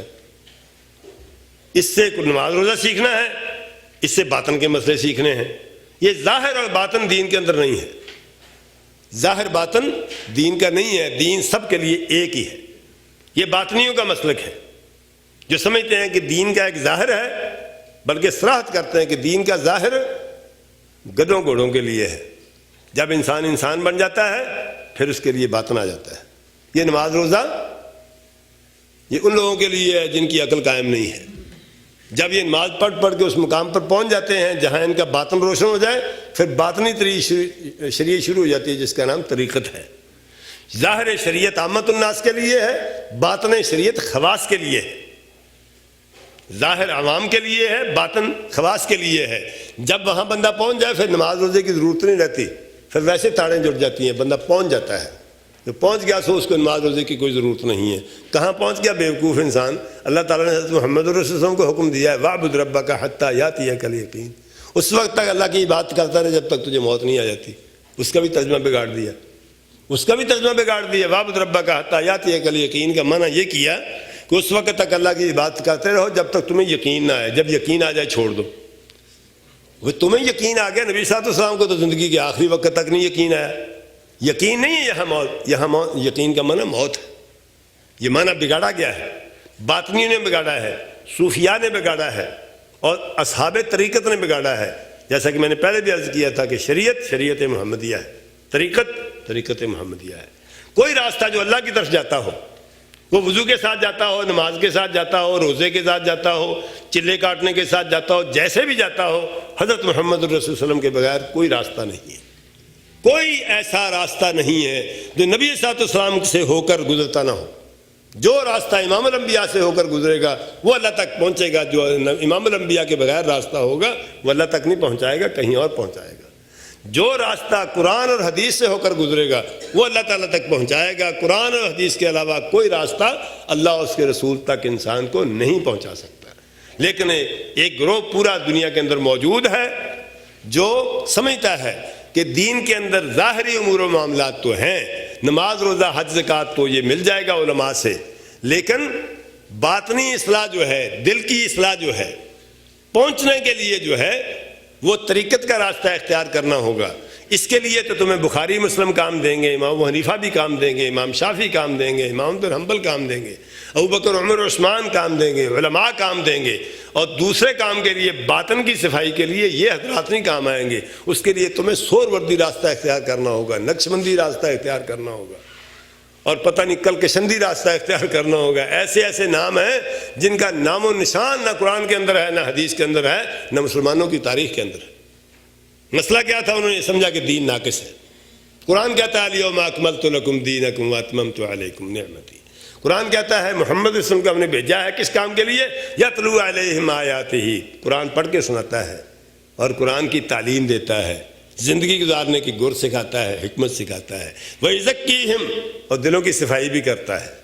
تو کوئی کام ایسا جو نبی صلی اللہ علیہ وسلم نہ کر سکتے ہیں کوئی اور کر سکتا ہو، اس سے بڑی بدنصیبی کیا ہے؟ بالکل یہی تصور اہل کتاب میں تھا۔ ان کے ہاں بھی احبار و رہبان ہوتے تھے۔ احبار علماء تھے، رہبان وہ تھے جو چلے کاٹ کر زندگی سے الگ کر کے اللہ تعالیٰ نے اس کی تردید کی، وَرَهْبَانِيَّةً ابْتَدَعُوهَا مَا كَتَبْنَاهَا، دین کے ساتھ اس کا بھی تعلق نہیں۔ یہی تصور ہندوؤں کے اندر موجود ہے۔ وہاں کچھ لوگ دھیانی ہوتے ہیں، کچھ گیانی ہوتے ہیں، ان کا بھی گیان ہوتا ہے۔ دھیان علم اس کو کہتے ہیں، رہبانیت کو کہتے ہیں، اور گیان علم کو کہتے ہیں۔ گیانی علماء ہوتے ہیں اور دھیانی صوفیاء ہوتے ہیں۔ بالکل وہی اصطلاحات ہمارے مسلمانوں کے اندر آ گئیں، علماء اور مشائخ۔ کچھ علم والے ہوتے ہیں، کچھ مشائخ ہوتے ہیں، بغیر پڑھے کے کام چلا لیتے ہیں۔ یہ ساری اصطلاحات کفار کی ہیں۔ مسلمان کا وہی عالم ہوتا ہے، وہی مشائخ ہوتے ہیں، وہی علماء ہوتے ہیں، وہی مشائخ ہوتے ہیں۔ اور اگر بٹ جائیں تو پھر قرآن کی ہدایت ہے، یا ایھا الذین آمنوا ان کثیرا من الاحبار والرہبان لیاکلون اموال الناس بالباطل ویصدون عن سبیل اللہ۔ یہ جو بٹے ہوئے ہیں یہ لوگوں کے مال کھاتے ہیں، لوگوں کو دین سے روکتے ہیں۔ اس لیے اگر فقہاء یہ سمجھ لیتے کہ قرآن کریم اور حدیث رسول اللہ ایک مکمل دین ہے، ان کو تکلیف نہ کرنی پڑتی، اور قرآن کریم اور حدیث رسول اللہ پر ایمان میں کمزوری بھی نہ آتی، اور دوسری محنت بھی کم کرنی پڑتی، تو اسی سے کام چل سکتا تھا۔ محنت بھی کی، کوئی فائدہ بھی نہیں ہوا، اور تھکے بھی بغیر کسی مقصد کے۔ اللہ رب العزت کے فضل سے جن لوگوں نے اس کو کافی سمجھا ان کا کام اس سے چل گیا، جنہوں نے نہیں کافی سمجھا ان کا کام نہیں چلا۔ تین آدمی آئے، 3 آدمی آ کر کھڑے ہو گئے. ایک نے دیکھا کہ مسجد میں رش ہے تو وہیں سے واپس ہو گیا. دوسرے نے دیکھا کہ آگے جگہ ہے, دھیان رکھا, جب کوئی جگہ خالی ہوئی وہاں جا کے بیٹھ گیا. تیسرا وہیں کھڑا رہا, جگہ کی تلاش بھی نہیں کی, گیا بھی نہیں. نبی صلی اللہ علیہ وسلم نے فرمایا میں تمہیں 3 آدمیوں کی خبر دوں. ایک نے اللہ سے منہ پھیرا, اللہ نے بھی اس سے منہ پھیر لیا. میں نے کہا جگہ نہیں ہے, کیا تنگ ہونا, جاؤ. دوسرا شرما گیا, اللہ بھی اس سے شرما گیا, وہ کھڑا رہا, وہاں جگہ نہیں تلاش کی. تیسرے نے اللہ تعالیٰ سے جگہ مانگی, اللہ نے اس کو اپنا بنا لیا. تو بالکل یہی کیفیت ہے. جن لوگوں نے سمجھا کتاب و سنت کافی ہیں, آپ ایمانداری سے بتائیں کہ محدثین کی جماعت کیا نماز پڑھنے سے عاجز آئی ہوئی ہے یا روزہ رکھنے سے عاجز آئی ہے؟ سارے مسئلے ملتے ہیں قرآن میں, لوگ پوچھتے ہیں, ہم بتاتے بھی ہیں. تو فقہائے کرام کی جماعت جو ہے انہوں نے اس کو ناقص سمجھ کر مکمل کرنے کی کوشش کی, یہ غلطی تھی. صوفیہ کی جماعت نے اس کو دوسرے زاویے سے ناقص سمجھ کر مکمل کرنے کی کوشش کی, وہ بھی ناکام ہوئے, غلطی کی اور خام خواہ اپنے آپ کو مشقت میں ڈالا. میں کہتا ہوں حکام نے سمجھا کہ کتاب و سنت کافی نہیں ہے, انہوں نے بھی قوانین اپنے پاس سے گڑھے. تو چوکیدار رکھنے پڑے, سیکورٹی کا سسٹم بنانا پڑا, اس لیے کہ جرائم کر رہے ہیں. تو کتاب و سنت کو چھوڑیں گے تو جرائم کے سوا اور کیا ہوگا. جن لوگوں نے کتاب و سنت کو مضبوطی سے تھامے رکھا تھا ان کو سیکورٹی کی ضرورت نہیں پڑی, ساری دنیا کو برابر سمجھتے تھے. لہٰذا کتاب و سنت کامل اور مکمل ہیں, ان کی تکمیل کے لیے کسی زاویے سے بھی محنت کرنے کی ضرورت نہیں ہے. یہی ہے کتاب الاعتصام بالکتاب والسنہ کہ قرآن اور حدیث ایک ایسا قلعہ ہے, آپ اگر اس کے اندر بند ہو جائیں دنیا کی کوئی طاقت آپ کو چھیڑ نہیں سکتی. کتاب و سنت ایک ایسی رسی ہے, اگر اس کو مضبوطی سے تھام لیں تو یہ کبھی ٹوٹے گی نہیں جنت تک پہنچائے بغیر. کتاب و سنت ایک ایسا راستہ ہے, اس پر چلیں تو زندگی میں کوئی لمحہ ایسا نہیں آئے گا جب آپ کو ہدایت حاصل کرنے میں ذرا بھر تکلیف ہو. ہر مرحلے پر, ہر شعبہ زندگی میں کتاب و سنت سے آپ کو دلائل ملیں گے اور آپ کو ہدایت ملے گی. اللہ رب العزت سیدھی راہ دکھائے گا. امام بخاری رحمۃ اللہ علیہ نے محدثین کی ترجمانی کرتے ہوئے اس کتاب کے اندر جو ہم پڑھنا چاہ رہے ہیں یا پڑھنا چاہ رہے تھے, اس کے اندر یہ ثابت کرنے کی, یہ بتانے کی کوشش کی ہے کہ ساری دنیا کتاب و سنت کے ساتھ اگر وہ رشتہ قائم کر لے جو اصل رشتہ ہے, کتاب و سنت کی جامعیت کو مان لے, کہیں جانے کی ضرورت نہیں ہے. انہوں نے یہ بتایا ہے کہ میں نے کتاب و سنت کے ساتھ کس طرح معاملہ کیا ہے, کس طرح اس سے ہدایت حاصل کی ہے, جس کے نتیجے میں پوری زندگی کے لیے میں کتاب دینے میں کامیاب ہو گیا ہوں. امام بخاری رحمۃ اللہ علیہ نے صحیح بخاری کے اندر پورا نظام زندگی پیش کیا ہے. یہ نظام زندگی میں نے کن اصولوں کی روشنی میں قرآن کریم سے حاصل کیا ہے, میں نے قرآن کو کیا سمجھا ہے جس کے نتیجے میں قرآن نے مجھے سب کچھ دے دیا ہے, میں نے حدیث رسول اللہ کو کیا سمجھا ہے جس کی روشنی میں حدیث رسول اللہ سے مجھے سب کچھ مل گیا ہے, میں نے سلف صالحین صحابہ اکرام کو کیا سمجھا ہے جس کے نتیجے میں مجھے مکمل ہدایت مل گئی ہے صحابہ اکرام سے قرآن پر اور حدیث پر عمل کرنے کے طریقے کے معاملے میں. اور میں نے قیاس کو کس حیثیت سے لیا ہے, اپنی عقل کو کس حد تک استعمال کیا ہے جس کے نتیجے میں میری عقل نے کبھی بھی قرآن و حدیث کے مقابلے میں بغاوت نہیں کی, بلکہ قرآن حدیث سے خوشہ چینی کی ہے اور قرآن حدیث نے میری داد رسی کی ہے. یہ موضوع ہے کتاب الاعتصام بالکتاب والسنہ. الاعتصام کا معنی ہوتا ہے الامتناع, کسی کو ڈھال بنا کے اس کے پیچھے چھپ جانا, مضبوطی سے کسی چیز کو تھام لینا, قلعے کے اندر بند ہو جانا. قرآن اور حدیث ایک قلعہ ہے, اگر مومن آدمی اس قلعے کے اندر بند ہو جائے دنیا کی کوئی طاقت انسان کا کچھ نہیں بگاڑ سکتی. جو ہاتھ باہر نکالے گا اس ہاتھ کو شیطان پکڑے گا, چہرہ باہر نکالے گا تو چہرے کو شیطان پکڑے گا, پاؤں باہر نکالے گا تو پاؤں کو شیطان پکڑے گا. جوں انسان کتاب و سنت کے قلعے سے باہر نکلتا جائے گا تو شیطانوں کے قابو آ جائے گا. جب تک کتاب و سنت کے اندر ہے انسان, دنیا کی کوئی طاقت انسان کا کچھ نہیں بگاڑ سکتی. اللہ رب العزت سے دعا ہے کہ اللہ تعالی ہمیں اس قلعے میں بند رہنے کی توفیق عطا فرمائے, اس قلعے کو کامل اور مکمل سمجھنے کی توفیق عطا فرمائے. اس قلعے کے اندر ہمیں شگاف نظر نہ آئے, اس کی دیواریں مضبوط نظر آ رہی ہوں. یہ سوچنے کی بات ہے, سمجھنے کی بات ہے, یقین کرنے کی بات ہے. بندہ اپنے گھر کو کمزور سمجھ رہا ہو تو اندر بیٹھا کانپ رہا ہوگا, اور زیادہ ہی کمزور سمجھے گا تو دوڑ کر باہر نکل جائے گا کہ یہاں تو کوئی ڈاکو آ جائے گا, مجھے کسی محفوظ جگہ پر جانا چاہیے. محفوظ جگہ پر جاتے جاتے راستے میں ڈاکو پکڑ لیں گے. گھر اپنا پڑا ہوا ہے, انسان پناہ گاہ تلاش کر رہا ہے, اس سے بڑا بیوقوف کون ہو سکتا ہے. وہی الہی مسلمان کے پاس موجود ہو اور وہی الہی کو چھوڑ کر بندہ کوئی اور راستہ اختیار کرے, پھر رنگ برنگے شیطان انسان کو کبھی ناچنے پر لگا دیتے ہیں, کبھی ڈھول بجانے پر لگا دیتے ہیں, کبھی گانا گانے پر لگا دیتے ہیں, اور کبھی لوٹنے پر لگا. جو کیا نہیں ہو رہا ہے انسانوں کے ساتھ, کیا بدتمیزی ہے جو انسانوں کے ساتھ انسان نہیں کر رہے. لیکن یہ بدتمیزی اسی انسان کے ساتھ ہوگی جو اس قلعے سے باہر نکلے گا. جو اس قلعے کے اندر رہے گا اس کا کچھ نہیں بڑھے گا. اللہم اہدنا فیمن ہدیت وعافنا فیمن عافیت وتولنا فیمن تولیت وبارک لنا فیما اعطیت وقنا شر ما قضیت فإنک تقضی ولا یقضى علیک انہ لا یذل من والیت ولا يعز من عادیت تبارکت ربنا وتعالیت نستغفرک ونتوب الیک وصلی اللہ وسلم علی نبینا محمد وعلی آلہ واصحابہ اجمعین الی اللقاء. جزاکم اللہ خیراً و احسن الجزاء. اب انشاءاللہ ہم بریک لیتے ہیں نماز عصر کے لیے اور اس کے بعد ملاقات ہوگی ایٹ 5:30 انشاءاللہ. نماز کے لیے جو ہے مسجد ایمان میں بھائیوں کے لیے اور سسٹرز کے لیے جو ہے نا وہ بیک سائڈ میں روم میں جو ہے نماز کا انتظام ہے. وہ امام بخاری رحمۃ اللہ علیہ نے کتاب الاعتصام بالکتاب والسنہ میں اپنا منہج اور طریق استدلال اور دین بیان کرنے کا طریقہ ذکر کیا ہے. منہج کا لفظ آپ سنتے رہتے ہیں، طلبۃ العلم میں یہ لفظ بہت معروف ہے.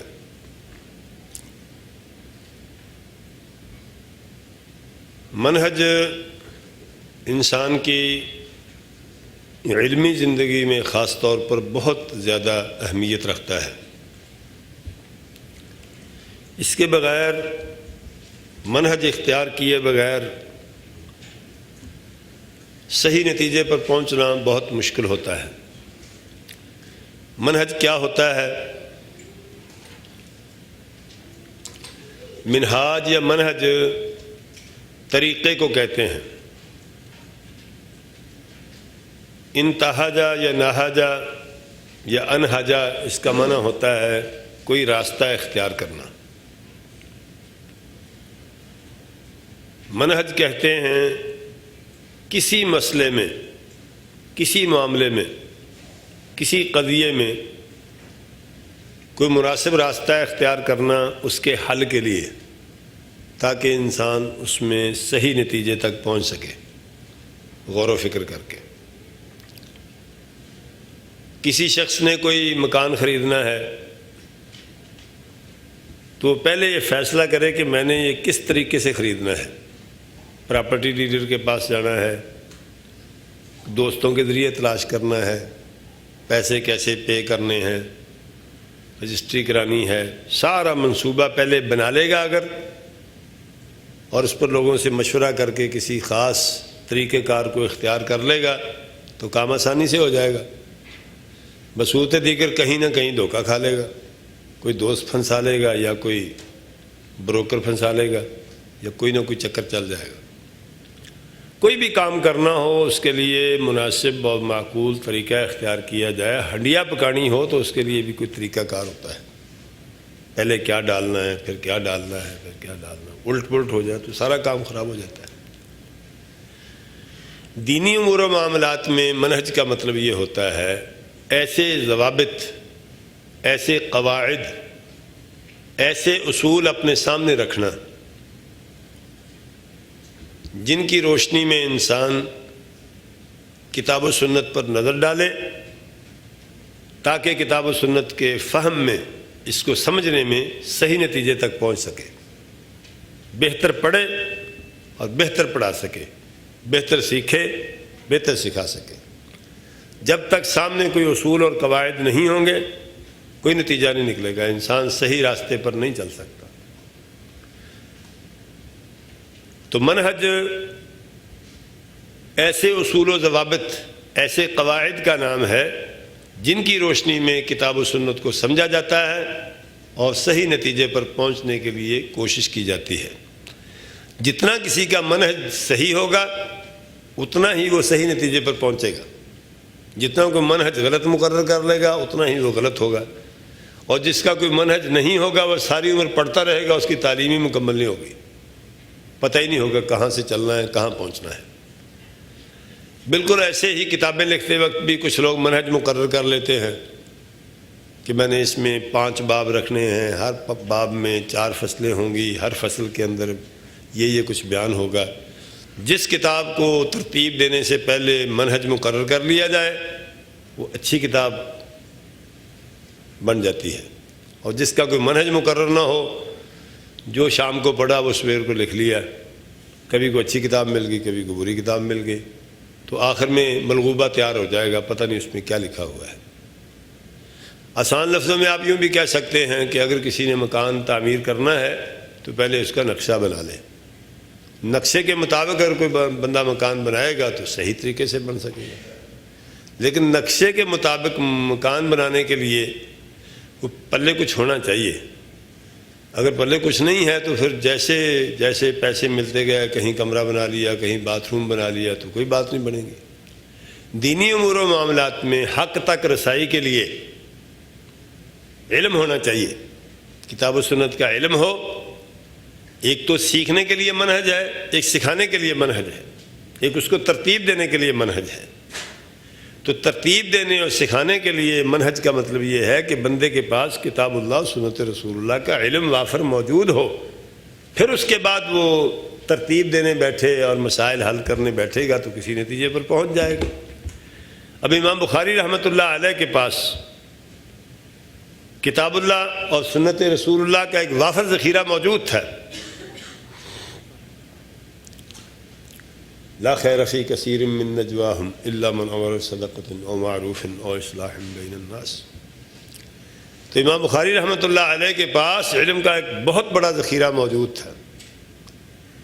پھر امام صاحب رحمۃ اللہ علیہ نے اپنے سامنے اصول و ضوابط اور قاعدے رکھے، ان اصول و ضوابط اور قواعد کی روشنی میں اپنی کتاب مرتب کی، جس کا یہ نتیجہ یہ نکلا کہ کتاب ایک بہترین دستور حیات اور نظام زندگی کے طور پر لوگوں کے سامنے آئی، اور ان اصول و قواعد کو اپنانے کی وجہ سے کتاب نے مسلمانوں کے لیے ایک کتاب الاسلام کی حیثیت اختیار کی۔ اگر یہ راستہ اختیار نہ کرتے، 2 صورتیں ہیں، ایک حدیث کو جانچنے پڑتالنے کے لیے اصول تھے، وہ اپنی جگہ ہیں، ہماری ان کے بارے میں گفتگو نہیں ہے اس وقت، وہ ایک الگ موضوع ہے اور بہت زبردست موضوع ہے۔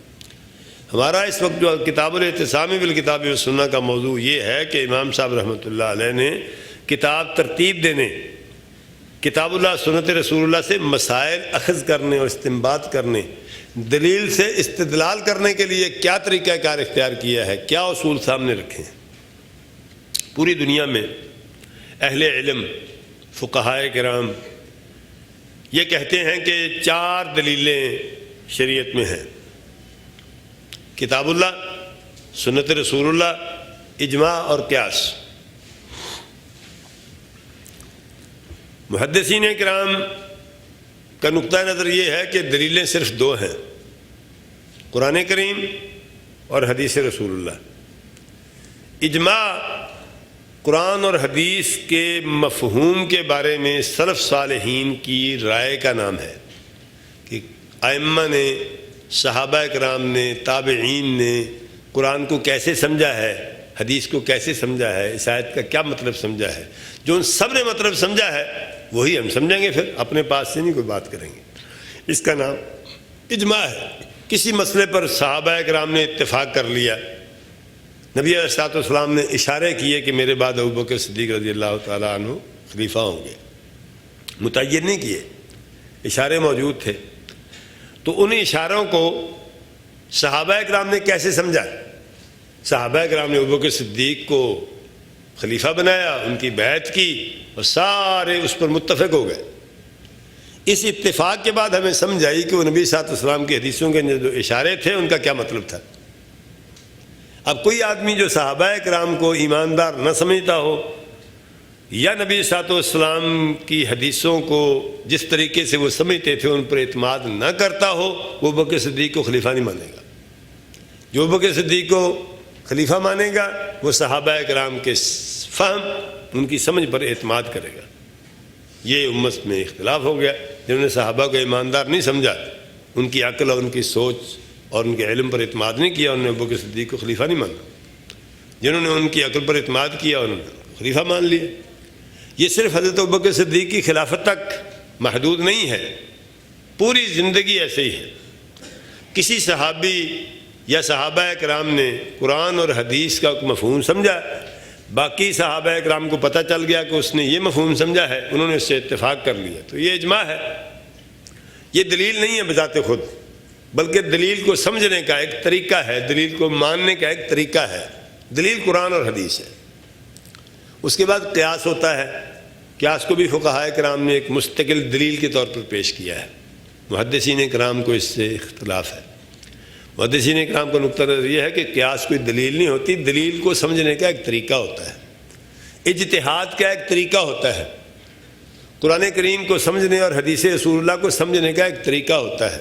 وہ ایک لمبا پروسیجر ہے جس میں سے گزرتے ہیں، بات جا کے وہیں قرآن اور حدیث پر ہی ختم ہوتی ہے۔ قیاس میں بھی بات قرآن اور حدیث پر ہی جا کے ختم ہوتی ہے، قرآن حدیث کو نظر انداز کر کے نہیں قیاس کیا جاتا۔ اس لیے ویسے ہی مجازن اگر اس کو دلیل کہیں تو کوئی حرج کی بات بھی نہیں ہے، لیکن اصلاً یہ دلیل نہیں ہے، بلکہ دلیل کو سمجھنے یا دلیل سے استدلال کرنے، مسئلہ اخذ کرنے کا ایک طریقہ ہے۔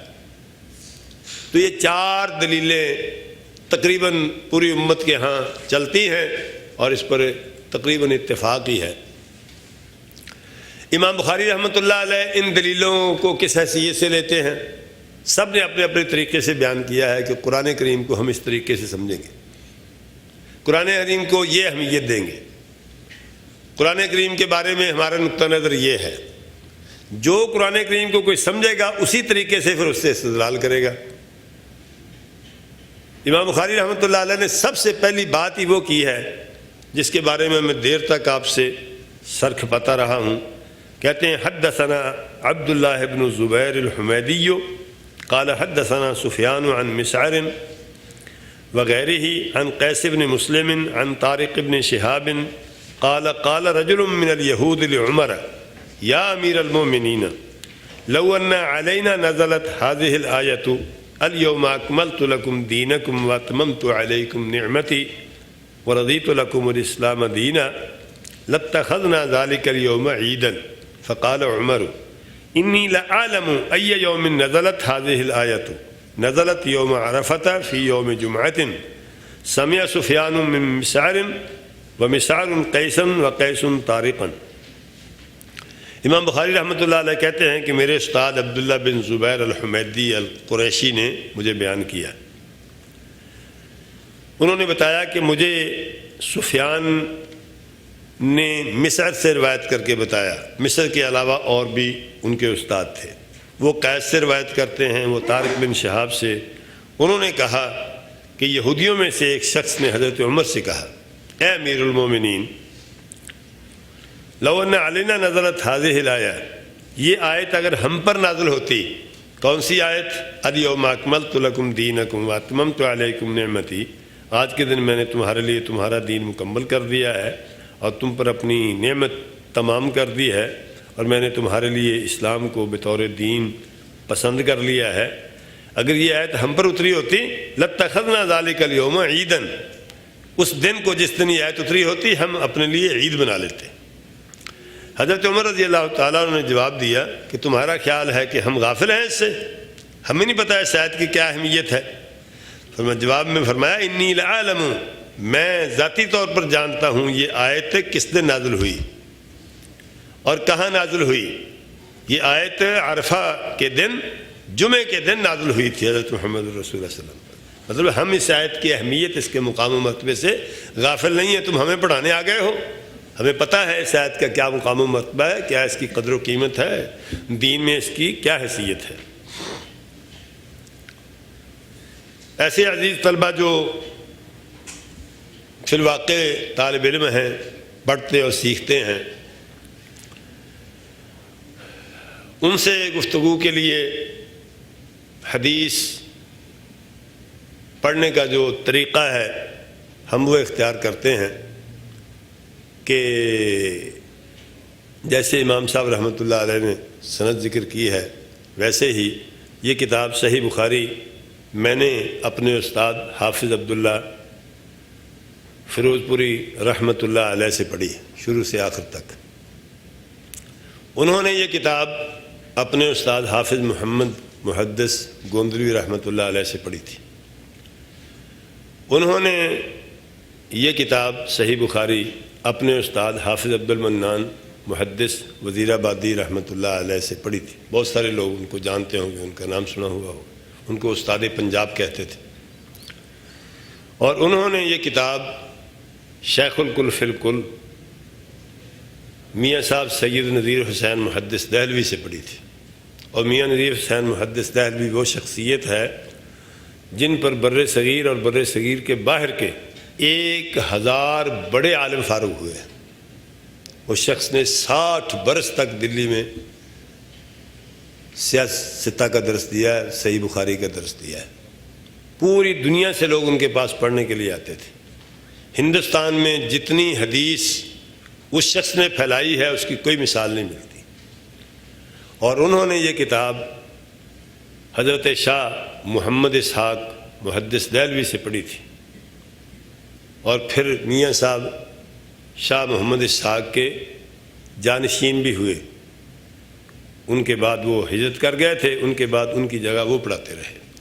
شاہ محمد اسحاق رحمۃ اللہ علیہ نے یہ کتاب اپنے نانا، اپنی والدہ کے باپ اور والد شاہ عبد العزیز محدث دہلوی سے پڑھی۔ انہوں نے یہ کتاب اپنے والد گرامی بر صغیر کے بہت ہی مشہور عالم دین شاہ ولی اللہ احمد بن عبد الرحیم محدث دہلوی رحمۃ اللہ علیہ سے پڑھی، جن کو ساری دنیا ہی جانتی ہے، عالم عرب بھی جانتا ہے، عالم عجم بھی جانتا ہے۔ انہوں نے یہ کتاب اپنے استاد ابو الطاہر عبد السمیع مدنی سے پڑھی، یعنی اس کی اجازت آ کے حج کرنے آئے مدینہ شریف میں، عبد السمیع مدنی سے انہوں نے یہ کتاب پڑھی۔ انہوں نے اپنے والد اور اپنے استاد ابراہیم الکردی سے پڑھی۔ انہوں نے اپنے استاد احمد القشاشی سے یہ کتاب پڑھی۔ انہوں نے اپنے استاد احمد بن علی بن عبد القدوس الشناوی محدث سے پڑھی۔ انہوں نے محمد بن احمد الرملی سے پڑھی۔ انہوں نے ابو یحییٰ زکریہ الانصاری سے پڑھی۔ انہوں نے مشہور زمانہ عالم دین حافظ ابن حجر عسقلانی، جن کی بہت ہی مشہور کتاب فتح الباری ہے، بلوغ المرام ہے، اور بھی بے شمار کتابیں ہیں، کوئی لائبریری ان کی کتابوں سے خالی نہیں ہوتی، انہوں نے ان سے پڑھی۔ حافظ ابن حجر رحمۃ اللہ علیہ نے یہ کتاب احمد بن ابراہیم التنوخی سے پڑھی۔ انہوں نے ابو طالب احمد بن ابی العباس سے پڑھی۔ انہوں نے حسین الزبیدی ایک بہت مشہور محدث گزرے ہیں، ان کی بھی شہرت بھی بہت زیادہ ہے، ان سے پڑھی۔ انہوں نے ابو الوقت عبد الاول السجزی سے یہ کتاب پڑھی۔ انہوں نے عبد الرحمن بن مظفر الداؤدی سے اس کا درس لیا اور سند حاصل کی۔ انہوں نے عبداللہ بن احمد السرخسی سے پڑھی، اور انہوں نے محمد بن یوسف بن مطر الفربری سے پڑھی۔ محمد بن یوسف الفربری امام بخاری رحمۃ اللہ علیہ کے نمبر 1 شاگرد ہیں۔ ان کی روایت سے صحیح بخاری پوری دنیا میں مشہور ہوئی ہے، اور انہوں نے امام بخاری رحمۃ اللہ علیہ سے پڑھی، اور امام بخاری رحمۃ اللہ علیہ فرما رہے ہیں حدثنا عبداللہ بن الزبیر الحمیدی قال حدثنا سفیان عن مسعر وغیرہ عن قیس بن مسلم عن طارق بن شہاب قال قال رجل من اليہود لعمر یا امیر المومنین الی آخرہ۔ طالب علم سمجھ سکتے ہیں کہ انہوں نے یہ سلسلہ اپنے سے لے کر نبی علیہ الصلوۃ والسلام تک پہنچا لیا ہے۔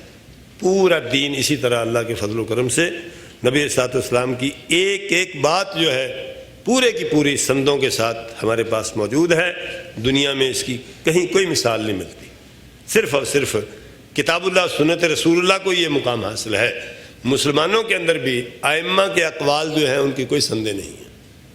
نبی علیہ الصلوۃ والسلام پہلے ہوئے ہیں، آپ کے فرامین کی سندیں موجود ہیں، قرآن کریم کی سندیں موجود ہیں، لیکن قرآن کریم اور حدیث رسول اللہ کے سوا باقی کتابوں کی سندیں نہیں ہیں۔ کچھ محدثین نے حدیث کی کتابوں کے علاوہ اس سے متعلقہ جو کتابیں ہیں ان کی سندوں کا اہتمام کیا ہے، لیکن فقہ کی کتابوں کی کوئی سندیں نہیں ہیں۔ 4 صدی بعد 5 صدی بعد ائمہ کا نام لے کر لوگ کہتے ہیں کہ امام صاحب نے فتویٰ دیا تھا. کیسے پتہ چلا ہے؟ اللہ عالم بالصواب. لیکن حدیث کی کتابوں میں جتنی حدیثیں جمع ہیں، یہ مجموعی طور پر نہیں کہ امام بخاری نے کہہ دیا ہو کہ میں نے ساری حدیثیں فلاں فلاں سے سنی تھی. ہر حدیث سے پہلے سند لکھتے ہیں کہ میں نے فلاں سے، میں اس نے فلاں سے، اس نے فلاں سے. اب امام بخاری رحمۃ اللہ علیہ نے محدثین کے زمانے میں یہ حدیثیں بیان کی. کسی ایک محدث نے بھی یہ بات نہیں کہی کہ امام بخاری نے مجھ سے نہیں سنا تھا ویسے میرا نام لے دیا. پھر بھی اگر کسی کو یقین نہ آئے تو کوئی علاج نہیں ہے. اور امام بخاری رحمۃ اللہ علیہ وہ عظیم شخصیت ہیں جو 2 صدی کے آخر میں پیدا ہوئے ہیں. امام ابو حنیفہ رحمۃ اللہ علیہ سن 80 ہجری میں پیدا ہوئے ہیں، 81 یا 80 میں پیدا ہوئے ہیں. تقریباً 116 سال کا فرق ہے. امام بخاری رحمۃ اللہ علیہ امام ابو حنیفہ رحمۃ اللہ علیہ سے 116 سال بعد پیدا ہوئے ہیں. اس کے باوجود امام بخاری رحمۃ اللہ علیہ کے پاس ایسی حدیثیں موجود ہیں جو انہوں نے صرف 3 واسطوں سے، نبی اسلام کے درمیان امام بخاری کے درمیان صرف 3 واسطے، یعنی اتنی محنت کی کہ جو امام ابو حنیفہ رحمۃ اللہ علیہ کے استاد ہیں اسی درجے کے، اسی نوعیت کے امام بخاری رحمۃ اللہ علیہ کے استاد ہیں، حالانکہ ان کے 116 سال بعد پیدا ہوئے. یہ محنت کی بات ہے، کتاب اللہ سنت رسول اللہ سے محبت کی بات ہے.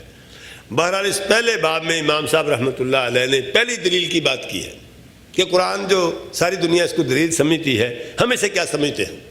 امام صاحب نے بتا دیا ہے کہ ہمارے نزدیک قرآن تکمیل دین کا نام ہے.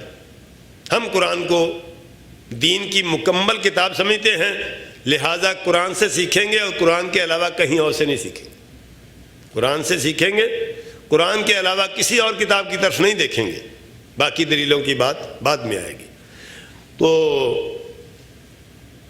حضرت عمر نے فرمایا کہ میں جانتا ہوں کس دن نازل ہوئی یہ آیت.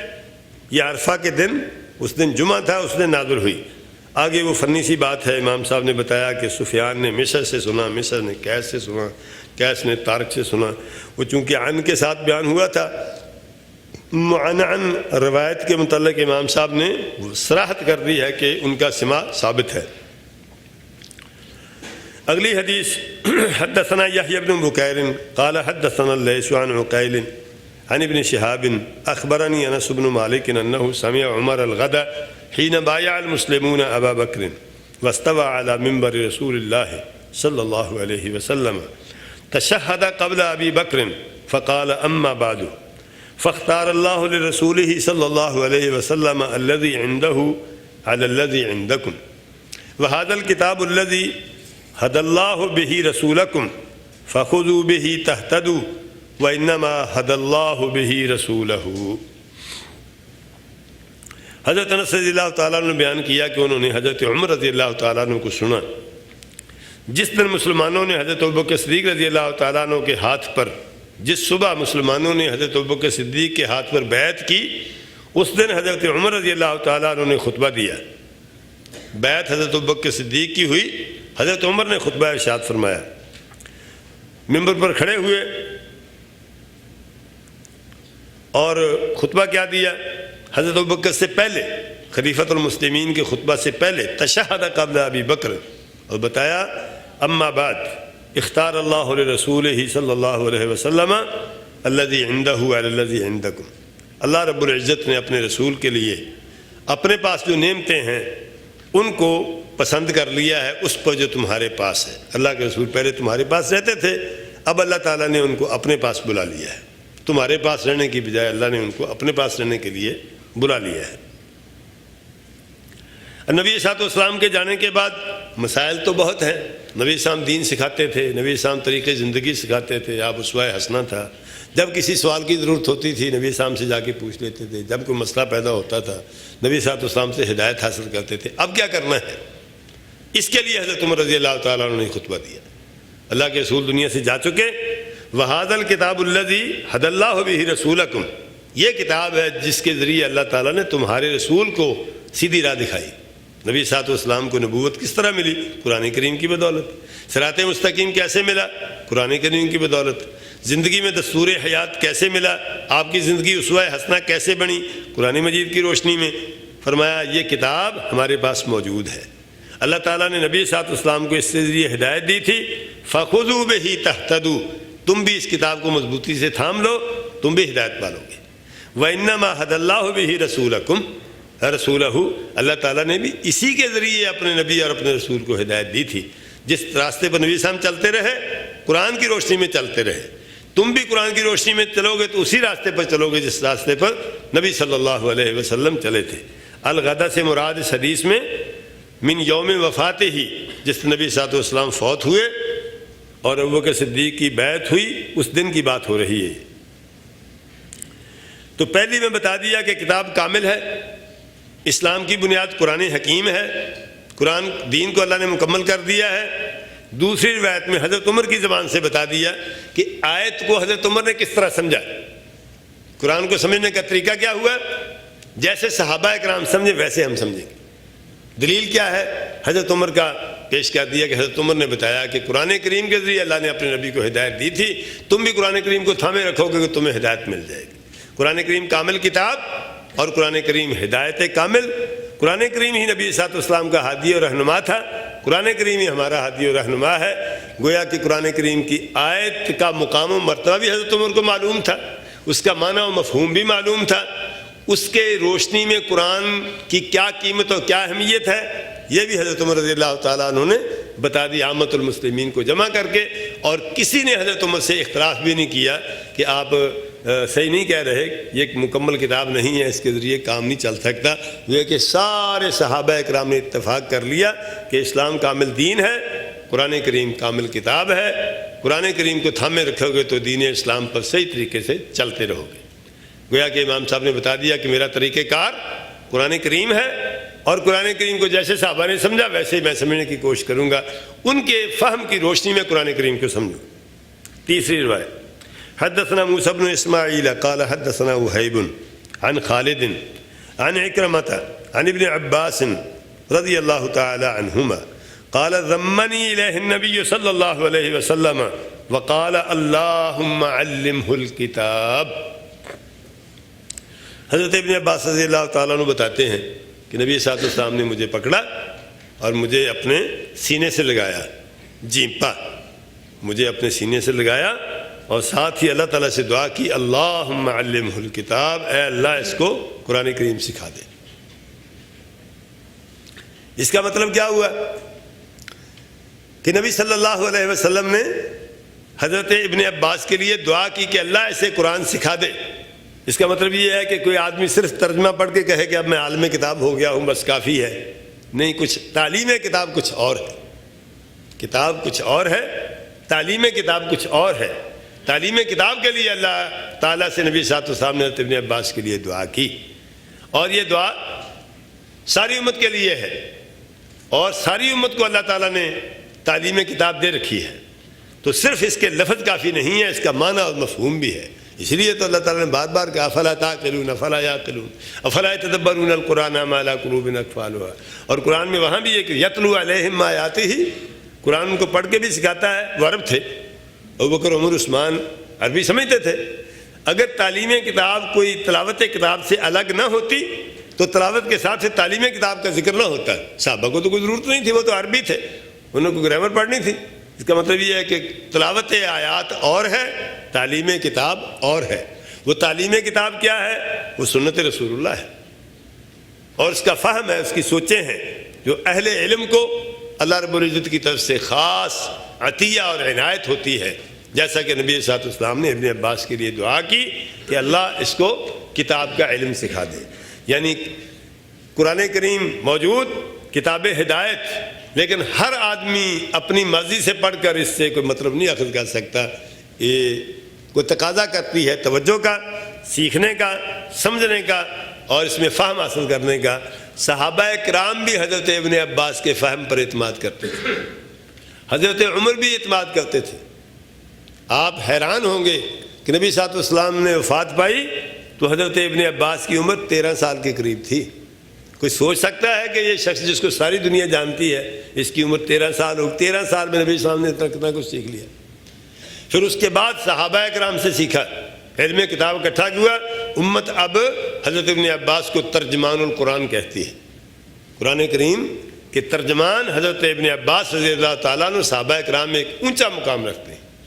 نبی صلی اللہ علیہ وسلم کے صحابہ کرام موجود ہوتے تھے، حضرت عمر رضی اللہ تعالیٰ عنہ کی مجلس ہوتی تھی، اہل علم کو خاص مقام پر بٹھاتے تھے، عامت الناس سامنے بیٹھتے تھے، اہل علم کو ایک خاص مقام ہوتا تھا، وہاں اہل علم بیٹھتے تھے، بزرگ صحابہ کرام، کبار صحابہ کرام، اہل علم صحابہ کرام، اور حضرت عبداللہ بن عباس کو حضرت عمر ان اہل علم میں بٹھاتے تھے۔ صحابہ کرام کو شاک بھی گزرتا تھا بعض اوقات۔ بعض لوگوں نے اعتراض بھی کیے کہ آپ اس بچے کو اتنا اونچا مقام دیتے ہیں، بڑے بڑے صحابہ کرام کے پاس بٹھاتے ہیں۔ پھر حضرت عمر نے ایک دفعہ سوال بھی کیا، اذا جاء نصر اللہ والفتح ورأیت الناس يدخلون فی دین اللہ افواجا فسبح بحمد ربک واستغفرہ انہ کان توابا۔ اس کا کیا مطلب ہے؟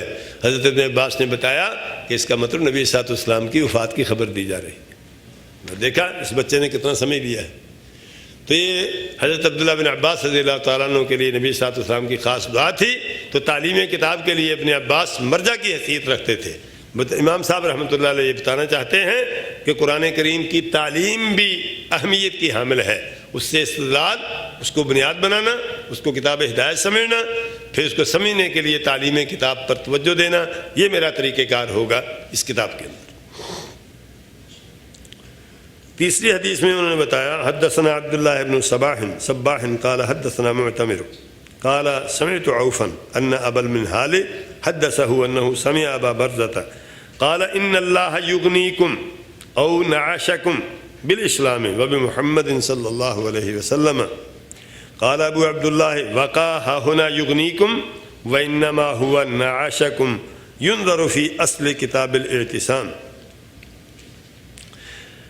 کہتے ہیں کہ اللہ رب العزت نے تمہیں غنی کر دیا ہے، یا یہ لفظ بولے یا یہ لفظ بولے کہ نعاشکم، تمہیں قائم کر دیا، تمہیں کھڑے کر دیا، تمہیں ترقی کے راستے پر لگا دیا، تمہیں مشکلات سے نکال دیا، تمہیں پریشانی سے نکال دیا، تمہیں تردد سے نکال کے سیدھے راستے پر لگا دیا۔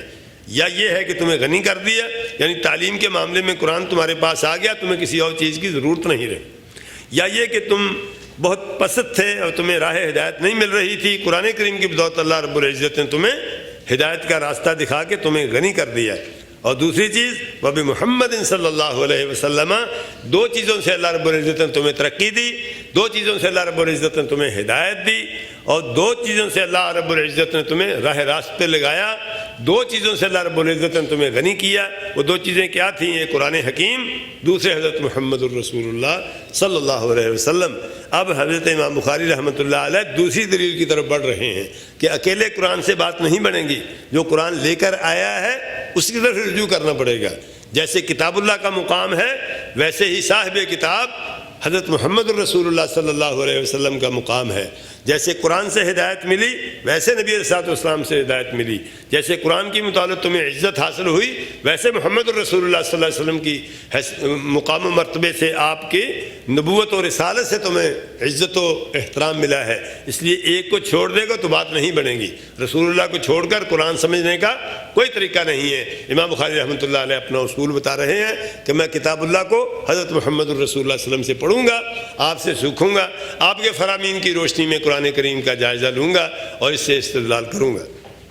وقال ابو عبداللہ، طلبۃ العلم کے لیے، قال ابو عبداللہ وقع ہنا یغنیکم، یہاں جو میرے پاس روایت ہے جو میں نے ذکر کی ہے، اس میں یغنی کا لفظ ہے، اور اصل کتاب الاعتصام بالکتاب والسنہ جو ہے اس کے اندر نعاشکم لفظ ہے۔ اگر کسی نے تفصیلات دیکھنی ہے تو میری اصل کتاب دیکھ لے۔ اس کا مطلب ہے کہ امام بخاری رحمۃ اللہ علیہ کے پاس ایک تفصیل تھی، اس تفصیل سے انہوں نے اختصار کیا۔ صحیح بخاری بہت سارے حدیثوں کے مجموعے سے انہوں نے انتخاب کر کے مرتب کی، فقہی طریقے سے، کہ دستور العمل کی حیثیت سے کتاب پیش کرنا چاہتے ہیں۔ فن حدیث کی کتاب نہیں ہے صرف، بلکہ کتاب اسلام ہے، اور مسلمانوں کو راہ راست دکھانے کے لیے، سیدھے راہ پر چلانے کے لیے کتاب لکھی ہے۔ ایک بڑی کتاب تھی کتاب الاعتصام بالکتاب والسنہ، اس میں سے تلخیص کر کے یہ کتاب تیار کی۔ دوسرے لفظوں میں آپ یوں بھی کہہ سکتے ہیں کہ 16 برس تک امام بخاری رحمۃ اللہ علیہ دنیا بھر کے محدثین جہاں تک ان کی ہمت تھی ان کے پاس جا جا کے ان سے حدیثیں لکھتے رہے۔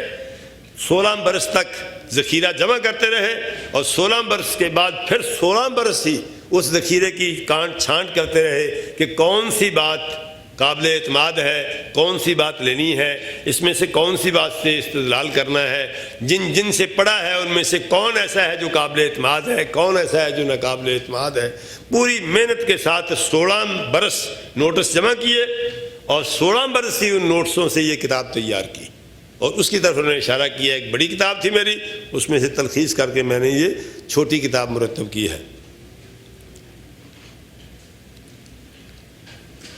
تیسری حدیث، حدثنا اسماعیل قال حدثني مالک عن عبد الله بن دینار ان عبد الله بن عمر كتب الى عبد الملك بن مروان يبايعه، بیعت کرنے کے لیے ان کو لکھا، اپنا اقرار نامہ لکھا کہ میں تیری بیعت کر رہا ہوں، تحریری بیعت کی۔ وہ کیسے کی، کیا کہا، وَأُقِرُّ لَكَ بِذَلِكَ بِالسَّمْعِ وَالطَّاعَةِ، میں سمع طاعت، میں تیری بات سنوں گا بھی، اسے تسلیم بھی کروں گا، علی سنت اللہ و سنت رسولہ فیما استطعت، اللہ رب العزت کی سنت یعنی اللہ کے طریقے اور اس کے رسول کے طریقے کے مطابق، فیما استطعت، جہاں تک مجھ سے ہو سکے گا۔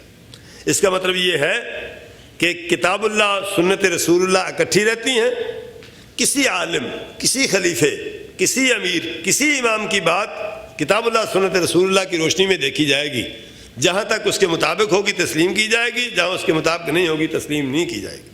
خلیفۃ المسلمین بھی ہو، امیر المومنین بھی ہو، اس کے ساتھ بیعت ہی اس لفظوں کے ساتھ کی جائے گی کہ کتاب اللہ سنت رسول اللہ کی روشنی میں آپ کی بیعت کر رہا ہوں، فیما استطعت، تو جو مجھ سے ممکن ہو۔ نبی صلی اللہ علیہ وسلم بھی اسی طرح کوئی بیعت کرتا تھا تو اس سے کہتے تھے کہ یہ کہو کہ فیما استطعتم، جتنی تم میں طاقت ہو۔ مطلب یہ ہے کہ دنیا کے معاملات میں بھی کسی کی بات کتاب اللہ سنت رسول اللہ کی روشنی میں اس کا جائزہ لیا جائے گا، جو مطابق ہوگی وہ مانی جائے گی، جو مطابق نہیں ہوگی وہ نہیں مانی جائے گی۔ یہاں تک امام صاحب رحمۃ اللہ علیہ نے کتاب اللہ کا بیان کیا، اس دلیل کے بتایا کہ یہ دلیل ہمارے نزدیک کیا حیثیت رکھتی ہے اور ہمیں اسے کس حیثیت سے لیتے ہیں۔ بات صاف ہو گئی کہ کتاب اللہ غیر مشروط طور پر قبول ہے، لیکن کتاب اللہ کو سنت رسول اللہ کے ساتھ ملا کر پڑھا جائے گا، اکیلی نہیں پڑھی جائے گی، اور صحابہ کرام کے فرامین کی روشنی میں اس کو پڑھیں گے، اس کے بغیر نہیں پڑھیں گے۔ وآخر دعوانا ان الحمدللہ رب العالمین۔ جزاکم اللہ خیرا و احسن الجزاء۔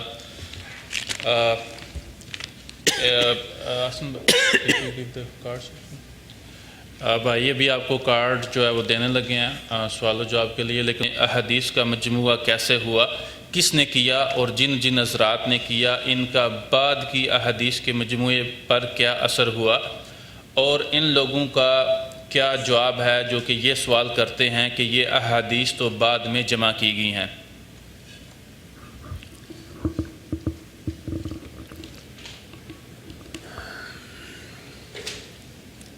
ہر چیز کی ایک ابتدا ہوتی ہے، ایک اس کی ترقی ہوتی ہے، ایک اس کا عروج ہوتا ہے، ایک اس کی تکمیل اور انتہا ہوتی ہے۔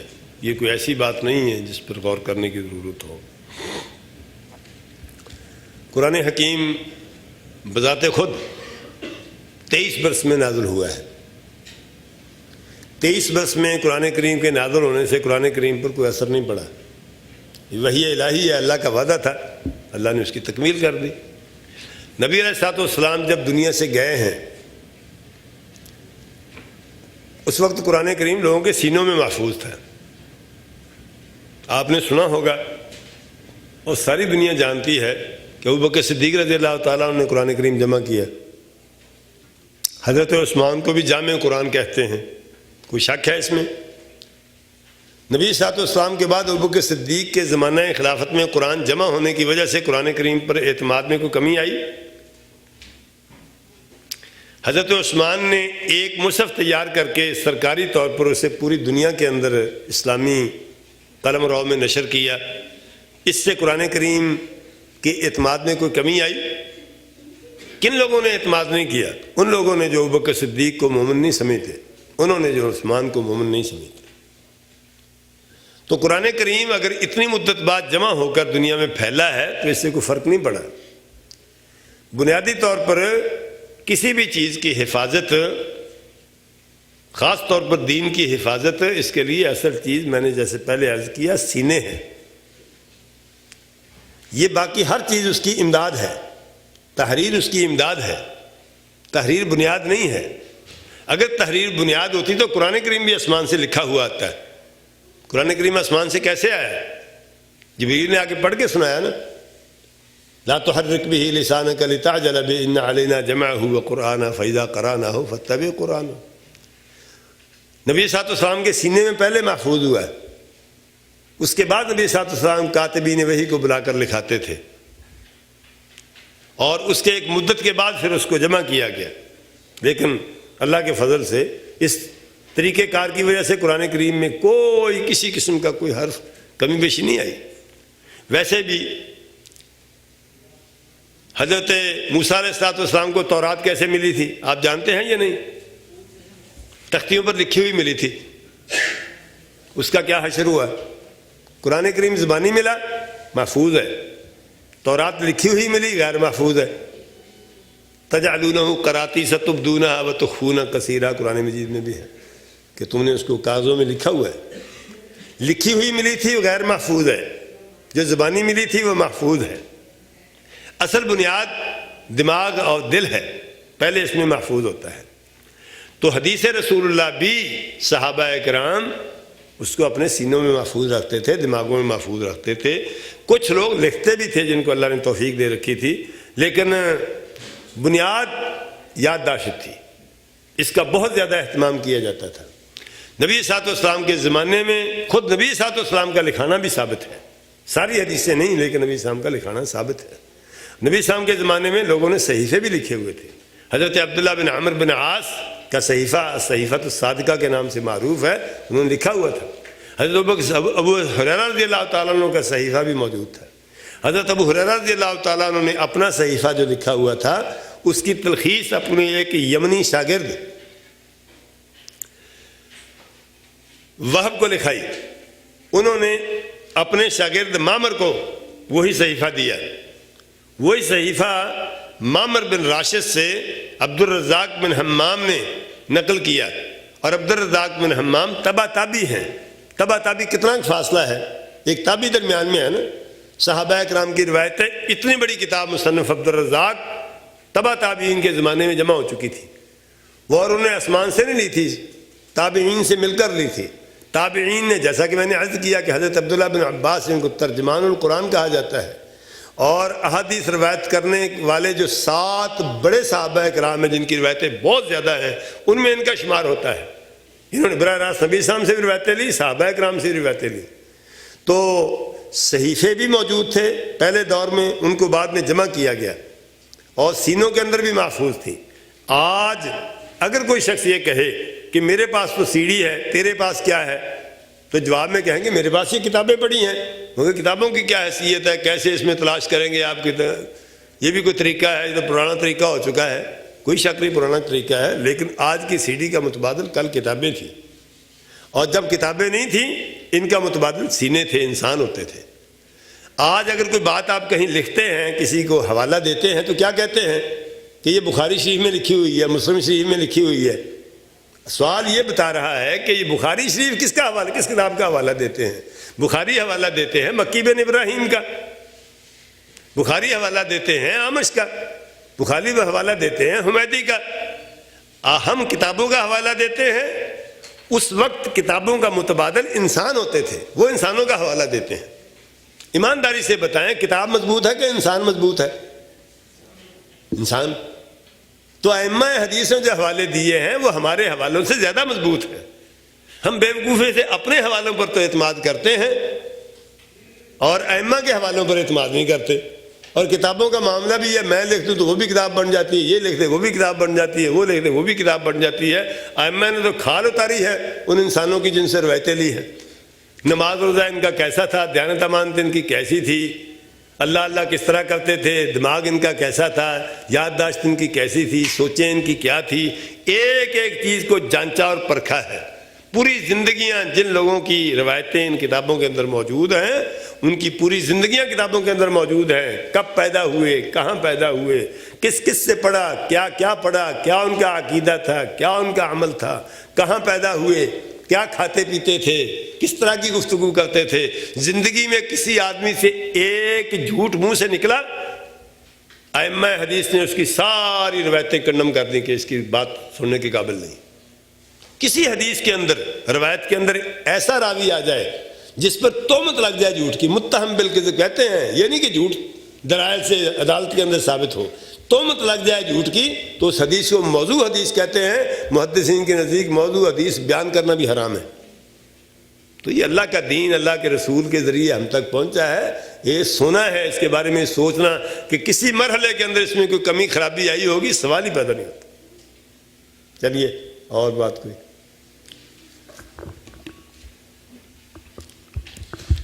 دوسرا سوال ہے، پوچھتے ہیں کہ علامہ حجر اسقلانی نے ابن حجر اسقلانی نے کیا بخاری کی 40 احادیث کو ضعیف کہا؟ میرے علم کے مطابق تو ایک کو بھی نہیں کہا۔ صحیح بخاری میں کوئی ضعیف حدیث نہیں ہے، بہت لوگوں نے تحقیق کی ہے، بلا خلاصہ نتیجہ یہی نکلا ہے کہ صحیح بخاری کے اندر کوئی حدیث ضعیف نہیں ہے۔ صحیحین کی ساری حدیثیں الحمدللہ صحیح ہیں۔ وہ جو اگر کسی کو اختلاف ہو، وہ اختلاف کرنے کی گنجائش ہوتی ہے، جیسا کہ میں نے عرض کیا کہ روات جن کے ذریعے جیسے وہ سند کا سلسلہ ہے نا، چین پڑھتے ہیں، تو وہ روات ان کو روات کہتے ہیں۔ کسی آدمی کی تحقیق ایک آدمی کے بارے میں یہ ہو سکتی ہے کہ وہ اس کا خیال ہو کہ اس کی یادداشت ٹھیک نہیں ہے، وہ اس کی معلومات کا معاملہ ہے۔ امام بخاری رحمۃ اللہ علیہ کی اپنی معلومات کا معاملہ ہے۔ امام بخاری رحمۃ اللہ علیہ نے اپنی معلومات کی روشنی میں، کوئی دوسرا آدمی اس کو نہیں سمجھ سکا ہوگا، اس طرح کے اختلافات تو ہیں، لیکن امام صاحب رحمۃ اللہ علیہ نے یہ اہتمام کیا ہے، یا تو ایسی روایت لیں گے جن پر امام صاحب سے پہلے جس کی صحت پر امت کا اتفاق ہو چکا، یا آپ کے زمانے میں اتفاق۔ امام صاحب نے ایسی ہی روایتیں لی ہیں صحیح بخاری کے اندر جن پر تمام علماء کا صحیح ہونے پر اتفاق تھا، اس لیے صرف امام صاحب کے نزدیک ہی صحیح نہیں ہے بلکہ سب علماء کے نزدیک صحیح۔ لیکن ایسی کوئی بات نہیں ہوتی جس کے ساتھ کوئی اختلاف نہ ہو۔ اختلاف کی وجہ سے آپ اصل بات کو غلط نہیں کہہ دیں گے، وہ تو اللہ تعالیٰ کی ذات کے بارے میں بھی اختلاف ہے۔ پوچھتے ہیں کہ کیا حدیث کسی پرانی حکم کو منسوخ کر سکتی ہے؟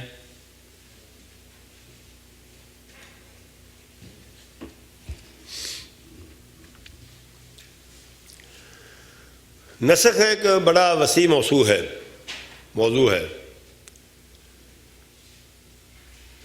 اور اس موضوع پر گفتگو کے لیے کوئی بڑی اور اہم مجلس کی ضرورت ہوتی ہے، تو یہ نہ ہاں میں جواب دیا جا سکتا ہے نہ میں جواب دیا جا سکتا ہے۔ حدیث کا قرآن کے ساتھ کیا تعلق ہے اور اس کا کیا مقام ہے، یہ ایک الگ اور مستقل موضوع ہے۔ لیکن آپ یہ بتائیں کہ نبی صلی اللہ علیہ وسلم کا مقام کیا ہے؟ قرآن کریم نبی صاحب نے پڑھ کے سنایا ہے، تو حدیث کی جو وضاحت ہوگی، نسخ بھی بعض اوقات اسی کا حصہ ہوتا ہے۔ نسخ کے کئی درجے ہیں، تو اگر ایک حکم عام ہے، حدیث کے ذریعے پتہ چلے کہ یہ خاص ہے، احناف اس کو بھی نسخ کہتے ہیں، اور پھر کہتے ہیں کہ چونکہ حدیث آئی ہے یہ نسخ ہے، اس لیے ہم نہیں اسے مانتے، حدیث کے ساتھ قرآن کا نسخ نہیں ہو سکتا۔ تخصیص کو نسخ کہتے ہیں پہلے، پھر حدیث کو کہتے ہیں کہ حدیث کے ساتھ چونکہ قرآن منسوخ نہیں ہو سکتا، اس لیے حدیث کے ساتھ قرآن کی تخصیص بھی نہیں ہو سکتی۔ حدیث کی قرآن کے ساتھ تخصیص نہیں ہو سکتی، نبی صاحب پھر کیا لینے آئے تھے؟ اس لیے یہ موضوع ذرا گہرا ہے، تو کسی مرحلے میں تنسیخ نسخ ہو سکتا ہے، کسی مرحلے میں نہیں ہو سکتا۔ اگر سورہ مائدہ کی آیت کہ آج کے دن میں نے تمہارا دین جو ہے وہ مکمل کر دیا، تو پھر کیا وجہ ہے کہ اس کے بعد بھی آیات جو ہے نازل ہوئیں؟ کیا وجہ ہے؟ تو اللہ کی مرضی، میں کیا کر سکتا ہوں؟ اللہ نے نازل کر دی تو وہ بھی شامل کی جائے، وہ بھی شامل ہی ہیں اس کے اندر۔ اس کا مطلب یہ ہے کہ بنیادی طور پر، مجموعی طور پر، عمومی طور پر دین جو ہے وہ مکمل ہو گیا، چونکہ وہ اعلان کا دن تھا، وہاں اعلان کرنا تھا۔ اعلان یوں سمجھ لیں کہ ذرا تھوڑا سا پہلے کر دیا، اتنا بڑا مجمع اس کے بعد نہیں ہونا تھا، اس لیے جو بعد میں آئی ہیں وہ بھی دین کے حصہ ہیں بلا شک۔ آپ نے بہت اچھا درس دیا، ہماری آنکھیں کھل گئی، اللہ آپ کو اپنی امان میں رکھے۔ میرا سوال یہ ہے کہ ہر کوئی قرآن اور حدیث کی بات کرتا ہے، اپنے آپ کو حق والا سمجھتا ہے، ہم عام لوگ ہیں، ہمیں کیسے پتہ چلے گا کہ کون قرآن اور حدیث کے اوپر عمل کرتا ہے اور کون نہیں؟ جزاک اللہ خیراً۔ میں نے پہلے پورے پونا گھنٹہ اسی پر لگایا کہ ہر آدمی یہ کہتا ہے کہ ہم قرآن حدیث کو مانتے ہیں، اس پر چلتے ہیں، لیکن عام آدمی کا تو بہت ہی عام آدمی کا مسئلہ، اگر کوئی عام آدمی ہے تو اسے چاہیے کہ خاص ہونے کی کوشش کرے تو اس کو سمجھ آ جائے گی انشاءاللہ العزیز۔ اور عام نہیں ہیں آپ، خاص ہیں۔ عام تو باہر آج کل پارکوں میں بیٹھے ہیں، تو خاص یہاں بیٹھے ہیں کتاب و سنت کی مجلس میں، عام نہیں ہیں آپ۔ تو میں نے عرض کیا جیسا کہ تعامل دیکھیں گے کہ حدیث کے ساتھ، دیکھیں نا ابھی میں نے بات کی کہ تخصیص کو کہا کہ نسخ ہے، پھر کہا کہ حدیث کے ساتھ قرآن کا نسخ نہیں ہو سکتا، لہذا حدیث کے ساتھ قرآن کریم کی تخصیص نہیں ہو سکتی۔ تو یہ راستہ نکال لیا بے شمار قرآن کی آیتوں سے جان چھڑانے کا۔ تو نبی صلی اللہ علیہ وسلم کا مقام پھر کیا رہ گیا؟ تو اس کو کہتے ہیں تعامل، حدیث کے ساتھ معاملہ کرنا۔ وہی تو اصول آپ کو پڑھا رہے ہیں کہ امام صاحب رحمۃ اللہ علیہ نے بتا دیا کہ 100% قرآن کو مانتے ہیں، کوئی ایسا اصول نہیں ہے۔ مثال کے طور پر ایک قوم کا یہ اصول ہے، اذا تعارضا تساقطا، دو آیتیں آپس میں ٹکرائیں گی تو دونوں کو چھوڑ دیں گے۔ آپ اس آیت سے کیا بنے گا؟ دو آیتیں آپس میں ٹکرائیں گی تو دونوں کو چھوڑ دیں گے، دو حدیثیں آپس میں ٹکرائیں گی تو دونوں کو چھوڑ دیں گے۔ پھر اس کے بعد ڈھیر ساری آیتیں لی جن کو آپس میں ٹکرایا جان چھڑانے کے لیے۔ محدثین کرام اس چکر میں نہیں پڑتے، دونوں کو لیں گے، اس کا کوئی اور مفہوم ہوگا، اس کا کوئی اور مفہوم ہوگا۔ صحابہ کرام سے مراجعت کریں گے کہ انہوں نے کیا کیا، انہوں نے ان کو کیسے سمجھا، ٹکراتی ہیں یا نہیں ٹکراتی۔ قرآن کریم صاف ہی کہتا ہے انک لا تہدی من احببت، اے نبی تو جس کو چاہے ہدایت نہیں دے سکتا۔ یہ سنی ہے نا، انک لا تہدی من احببت۔ دوسری جگہ لکھا ہوا ہے انک لتہدیہم الی صراط مستقیم، تو لوگوں کو سیدھی راہ دکھاتا ہے۔ ایک جگہ نہیں دکھا سکتا، ایک جگہ دکھاتا ہے، دونوں آیتیں گئی۔ کوئی مفہوم ہوگا آخر اس کا؟ اللہ تعالیٰ متضاد بات تو نہیں کر سکتا، ناممکن ہے کہ اللہ تعالیٰ متضاد بات کرے۔ یہ بھی آپ نے سنا ہوگا قرآن مجید میں 30 پارے میں لکھا ہوا ہے اللہ تعالیٰ جہنمیوں سے بات نہیں کرے گا۔ لا یکلمہم اللہ یوم القیامت، اللہ قیامت کے دن جہنمیوں سے بات نہیں کرے گا، لکھا ہے، لفظ ہے لا یکلمہم اللہ یوم القیامت۔ سورہ مومنون میں لکھا، پوری تقریر لکھی ہوئی ہے، اللہ تعالیٰ جو کرے گا جہنمیوں کو پڑھ کر کے سنائے گا۔ اخسؤوا فیہا ولا تکلمون انہ کان فریق من عبادی یقولون ربنا آمنا فاغفر لنا وارحمنا وانت خیر الراحمین فاتخذتموہم سخریا حتی انسوکم ذکری وکنتم منہم تضحکون انی جزیتہم اليوم بما صبروا انہم هم الفائزون قال کم لبثتم فی الارض عدد سنین قالوا لبثنا۔ یہ ساری تقریر ہے جو اللہ تعالیٰ جہنمیوں کو کرے گا۔ وہاں لکھا ہو بات نہیں کرے گا، یہاں باتیں لکھی ہوئی ہیں، تو کوئی مطلب ہوگا نا اس کا۔ اگر اس کا کوئی مطلب نہ ہوتا تو صحابہ کرام نبی صاحب کو نہ کہتے قرآن وہاں کچھ کہہ رہا ہے، یہاں صحابہ نے نہیں کہا، تو اس کا مطلب ہے بات سیدھی سیدھی تھی۔ یہ سیدھی سیدھی بات محدثین نے سمجھی۔ حضرات کہتے ہیں کہ جب دو ٹکرائیں گی دونوں کو چھوڑ دیں گے، دو حدیثیں ٹکرائیں گی دونوں کو چھوڑ دیں گے۔ یہ ٹکراتی نہیں ہوتی، سمجھ کا فرق ہوتا ہے۔ ٹکرا نہیں رہی ہوتی، سمجھ کا فرق ہوتا ہے۔ کبھی عام خاص مراد ہوتا ہے، کبھی مطلق مقید مراد ہوتے ہیں، اس کے اصول و ضوابط ہیں۔ یہ واحد قوم ہے جو ہر چیز کو بغیر تردد کے مانتی ہے، جان چھڑانے کے لیے کوئی راستہ اختیار نہیں کرتی۔ اس کو کہتے ہیں کتاب و سنت کے ساتھ تعامل۔ کتاب و سنت کو تسلیم کرنے کا طریقہ اور سلیقہ، کوئی ایسے اصول نہیں ہیں جن کی روشنی میں کتاب اللہ چھوڑنے کی صورت بنتی ہو یا حدیث رسول اللہ کو چھوڑنے کی صورت بنتی ہو۔ ہر صورت میں ماننا ہے، سمجھنے کی کوشش کرنی ہے، اگر نہیں سمجھ آئی تو توقف کرنا ہے، جب سمجھ آ جائے گی تب دیکھا جائے گا، کنڈم نہیں کرنی۔ یہ فرق ہے، اور یہ آپ دیکھ لیں، جو شخص بھی آپ کو یہ کہے کہ یہ حدیث اس لیے ہماری دلیل نہیں بن سکتی، بس سمجھنے کے کام خراب ہو گیا۔ کیوں نہیں دلیل بن سکتی؟ یہ قرآن کریم کی آیت ہماری اس لیے دلیل نہیں بن سکتی، کیوں نہیں بن سکتی؟ آئی دلیل بننے کے لیے آپ کہتے ہیں ہماری دلیل نہیں بن سکتی۔ جہاں یہ بات سنے وہاں سمجھے گڑبڑ آ گئی ہے، یہ جماعت کبھی نہیں کہے گی کہ قرآن کریم کی آیت ہمارے لیے دلیل نہیں بن سکتی. یہ کہے گی کہ اس کا مطلب فلاں حدیث کی روشنی میں یا فلاں قرآن کی آیت کی روشنی میں اس کا مطلب یہ ہے. ایک جگہ کہا کہ خون حرام ہے، ایک جگہ کہا خون حرام ہے، نبی صلی اللہ علیہ وسلم نے فرمایا کہ 2 خون حلال ہیں. دوسری جگہ بتایا کہ دمم مسفوحن، جو ذبح کرتے ہوئے نکلتا ہے خون وہ حرام ہوتا ہے. عام خون حرام ہو تو سارا گوشت حرام ہو جائے گا، کوئی نہ کوئی قطرہ تو خون کا رہ ہی جاتا ہے. تو قرآن کو متشابہ مثانیہ ایک دوسرے کے ساتھ ملا کے پڑھا جاتا ہے، الگ الگ کر کے نہیں پڑھا جاتا. قرآن کو حدیث سے ملا کر پڑھا جاتا ہے، حدیث کو قرآن سے ملا کر پڑھا جاتا ہے.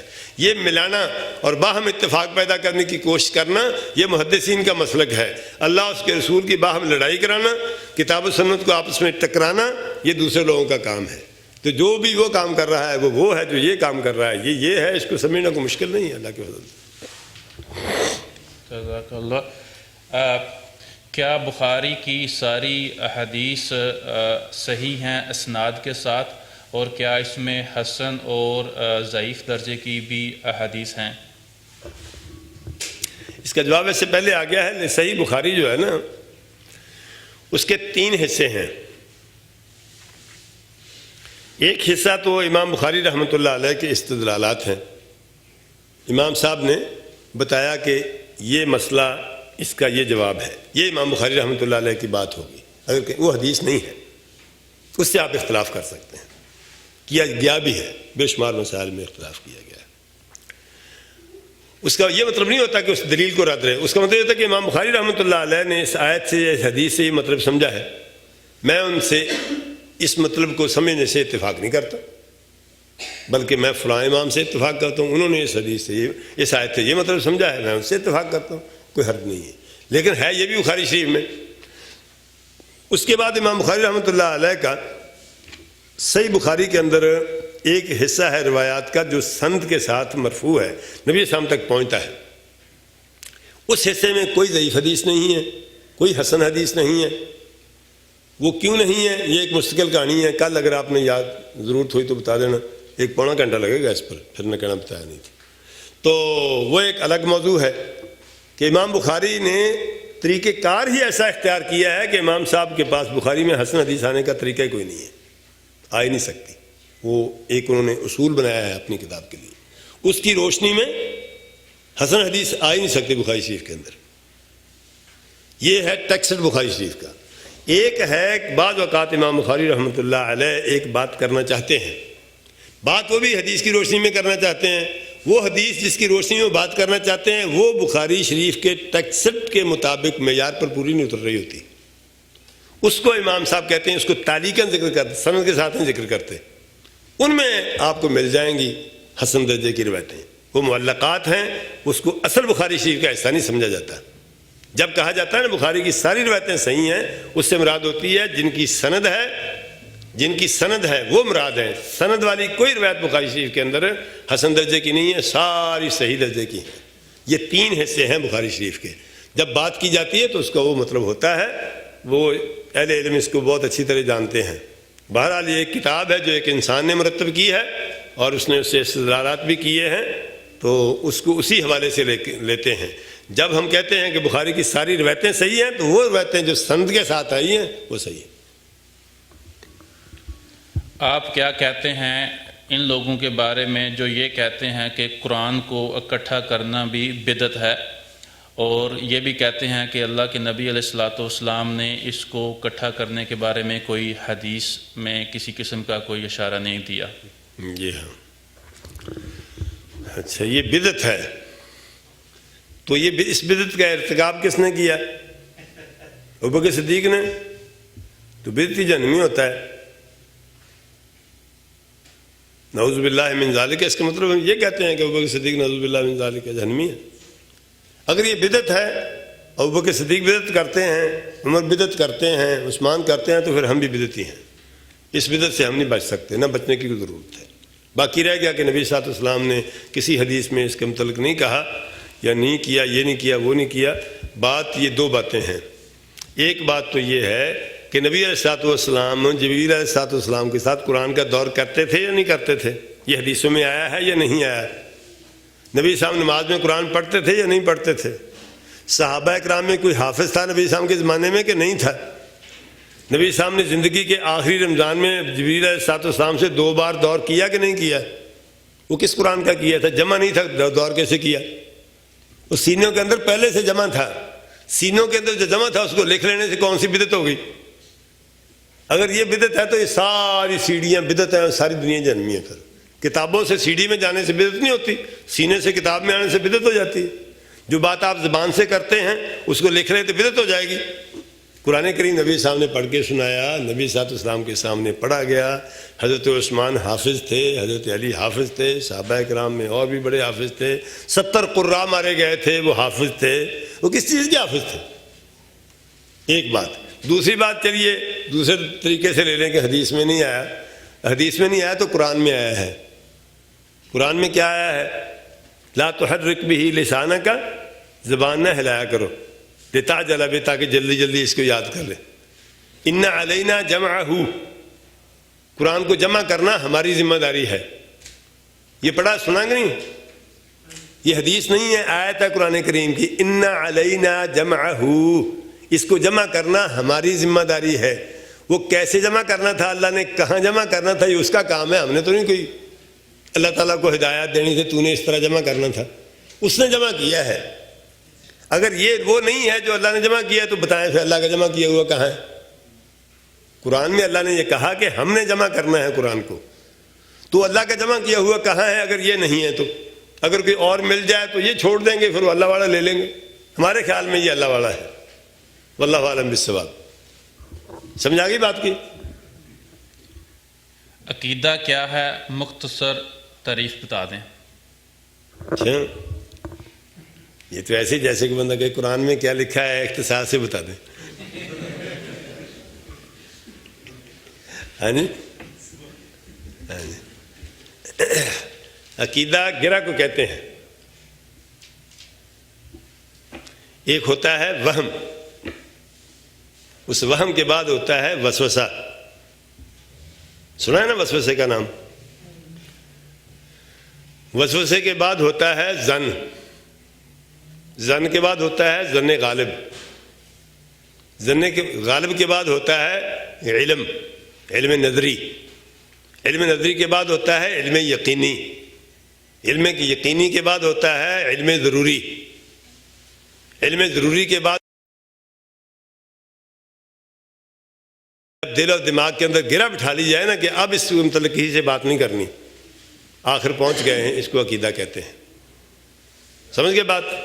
تحقیق کر لی، سوچ لیا، ایک سے پوچھا، 2 سے پوچھا، 10 سے پوچھا، پتہ چل گیا کہ اللہ ایک ہے۔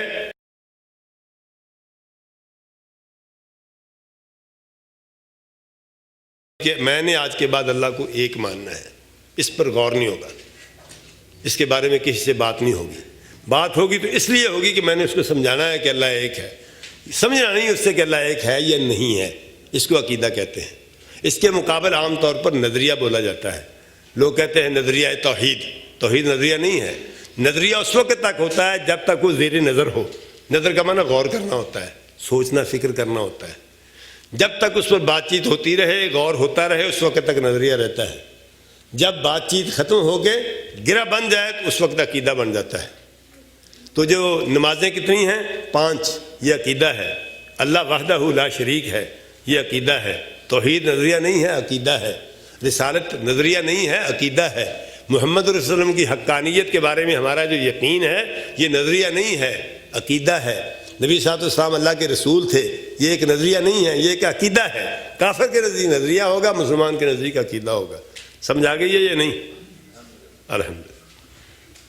گرہ بچ گئی ہے کہ نہیں؟ کیا ہمیں عربی سیکھنا ضروری ہے یا کہ اس کے بغیر ہم ترجمے کے ساتھ ہی قرآن کو سمجھ سکتے ہیں؟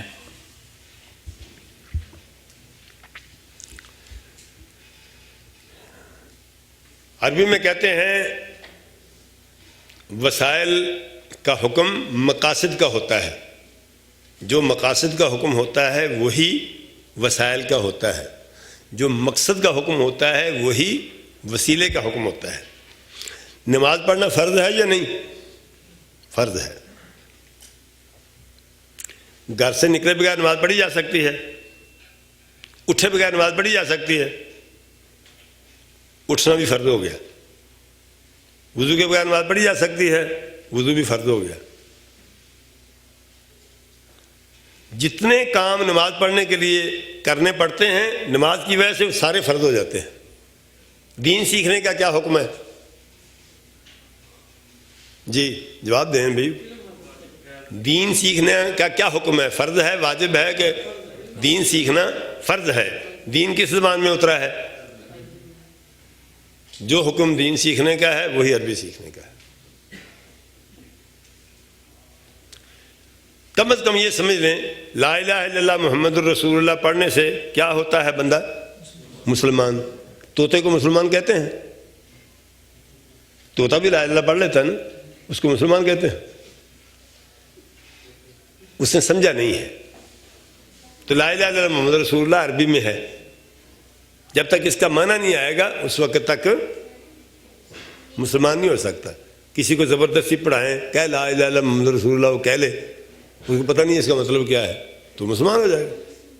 اس لیے کوئی عربی مطلب عربی کا اسپیشلسٹ بننا ضروری نہیں ہے، لیکن بیسک عربی وہ پڑھ سیکھی ہوئی ہوتی ہے۔ ایسے آپ وہم میں نہ پڑھیں، تو ضروری نہیں ہے کہ بندہ مدرسے میں داخل ہو کے ساری، جتنا آگے جائے گا اتنا بہتر ہے۔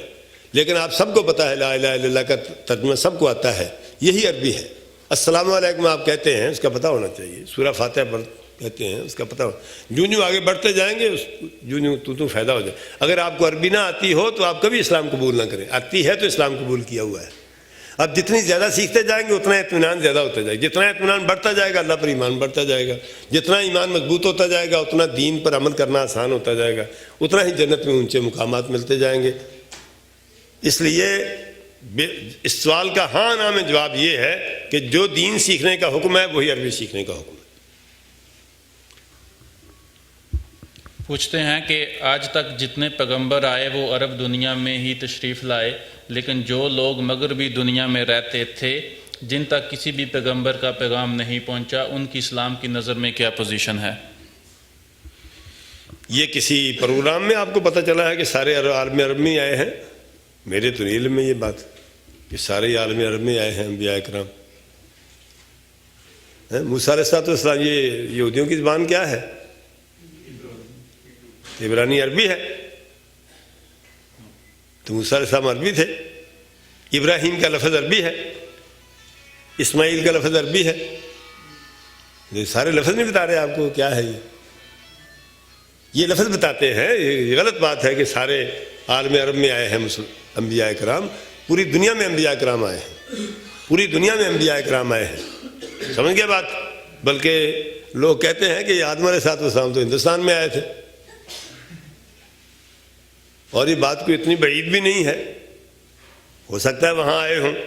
وہاں کے مقامی نیپال وغیرہ مالدیپ وغیرہ کا مقامی ادب بھی یہی بتاتا ہے، غیر اسلامی ادب بھی یہی بتاتا ہے کہ آدم علیہ السلام وہاں آئے۔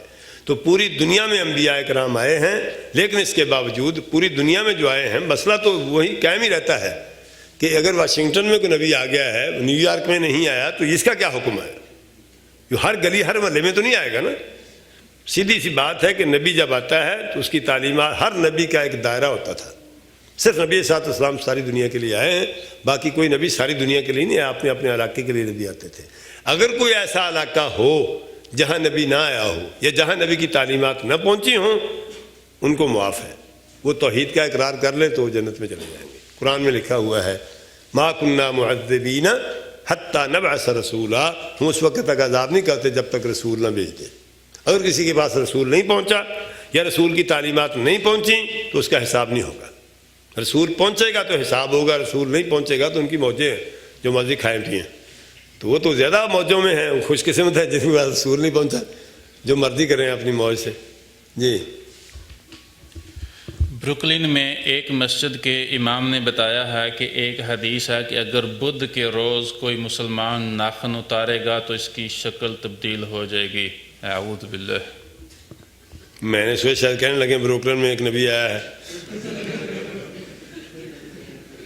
نسأل اللہ العافیہ۔ تو یہ کوئی بندہ کہہ سکتا ہے کہ میں نے آج تک بدھ کے روز ناخن نہیں اتارے اور نہیں شکلیں تبدیل ہوئی، تو مان لیں کہ مولوی صاحب غلط کہتے ہیں۔ اتار کے دیکھ رہے بدھ کوئی دور تو نہیں ہے نا. ہاں جی نہیں مانے گا صلی اللہ علیہ. یہ کوئی مسئلہ مجھے کسی نے ایک دفعہ پوچھا کہ کہتے ہیں کہ نبی صلی اللہ علیہ وسلم کا سایہ نہیں تھا. میں نے کہا یار نبی صاحب کا سایہ پتہ نہیں تھا کہ نہیں تھا, اس بارے میں کچھ نہیں کہہ سکتا, لیکن آپ یہ بتائیں کہ نبی صلی اللہ علیہ وسلم گھر سے کپڑے پہن کے نکلتے تھے بغیر کپڑوں کے نکلتے تھے؟ یہ کپڑوں کے ساتھ نکلتے تھے. تو آپ کہہ رہے ہیں کہ بادشاہی مسجد میں نبی صلی اللہ علیہ وسلم کا کے کپڑے پڑے ہیں, وہ دھوپ میں کر کے دیکھ لو سایہ ہے کہ نہیں ہے. کپڑے نبی صاحب کے آپ کے خیال میں نبی صاحب کے کپڑے ہیں اور پہن کر آپ نکلتے تھے, وہ دھوپ میں رکھ کے دیکھ لو سایہ ہے کہ نہیں ہے, بات ہے تم کی. اب وہی بات ہے, بدھ کے دن ناخن کاٹ کے دیکھ لیں. میں صلی اللہ علیہ اللہ تعالیٰ محفوظ رکھے, اللہ تعالیٰ محفوظ رکھے. ایسی باتیں نہیں کرنی چاہیے, تو بہت غلط بات. پوچھتے ہیں کہ اگر کوئی شخص لا علمی کی وجہ سے بدعت کرتا ہوا فوت ہو جائے تو اس کا معاملہ کیا ہوگا؟ پہلے بتا دیا ہے کہ بدعت کیا ہے. لا علمی کی وجہ سے بغیر نماز پڑھے گی فوت ہو جائے تو بھی بخشا جائے گا, روزہ رکھے بغیر. لا علمی کا مطلب ہی کوئی نہیں. علم آئے گا تو حساب ہوگا. جس کو نہیں پتہ چلا کہ نماز فرض ہے, جس کو نہیں پتہ چلا کہ اللہ تعالیٰ نے آسمان سے نماز اتاری ہے, وہ اس طرح مر گیا ہے, تو اس کے بیچارے کا کیا قصور ہے؟ کوئی دنیا کی ایسی یونیورسٹی, ایسا کالج, ایسا اسکول ہے جو نصاب پڑھائے بغیر امتحان لیتا ہو؟ تو اللہ تعالیٰ کا اسکول ایسا ہے جو بغیر پڑھائی کے امتحان لینا شروع کر دے. پہلے تیاری پھر امتحان. کہیں بھی بغیر تیاری کے امتحان نہیں ہوتا. اللہ تو سب سے اعلیٰ و بالا ہے. وہ کس طرح ہو سکتا ہے کہ اپنے بندوں کو بہانے بنا کے پکڑے؟ وہ تو چھوڑنے کے بہانے دیتا ہے, پکڑنے کے بہانے نہیں ہے اللہ تعالیٰ کے ہاں. اس لیے یہ بڑی موٹی بات ہے. میں نے آپ کو قرآن کی آیت پڑھ کے سنائی ہے, ما کننا معذبین حتی نبعث رسولا. ہم جب تک رسول نہیں بھیجتے اس وقت تک عذاب نہیں کرتے. کوئی بھی گناہ جس کے بارے میں بندے کو پتہ نہیں ہے یہ گناہ ہے, وہ معاف ہے, ما سوائے شرک کے. اس لیے کہ شرک کے دلائل ایسے ہیں کہ کوئی بندہ نہیں کہہ سکتا مجھے یہ سمجھ نہیں آئے. شرک کے دلائل ایسے دیے ہیں اللہ تعالیٰ نے, جیسا کہ میں نے پتہ نہیں کس جگہ بات کی بھی تھی کہ دنیا میں کوئی بندہ کوئی ایسا ہے جو دعویٰ کرتا ہو کہ کائنات میں نے پیدا کی ہے, یہ روزی میں دے رہا ہوں, ہے کوئی؟ اگر دوسرا ہو تو پھر سوچیں گے نا اللہ صحیح کہہ رہا ہے کہ غلط کہہ رہا ہے. اکیلا ہی کہہ رہا ہے میں نے کائنات پیدا کی ہے, اکیلا ہی کہہ رہا ہے میں اسے چلا رہا ہوں, اکیلا ہی کہہ رہا ہے میں روزی دے رہا ہوں, اکیلا کہہ رہا ہے میں تمہیں سنبھالے ہوں, وہ کہہ رہا ہے میرے سوا اور کوئی نہیں ہے, اور مقابلے میں بھی کوئی نہیں ہے. اگر کسی کے منہ سے نکلا ہے تو اللہ نے گردن میں اڑ کو ذلیل و رسوا کیا رہے نام اللہ کا, تو پھر کیسے غلطی لگ گئی کہ اللہ کے سوا کوئی اور ہے؟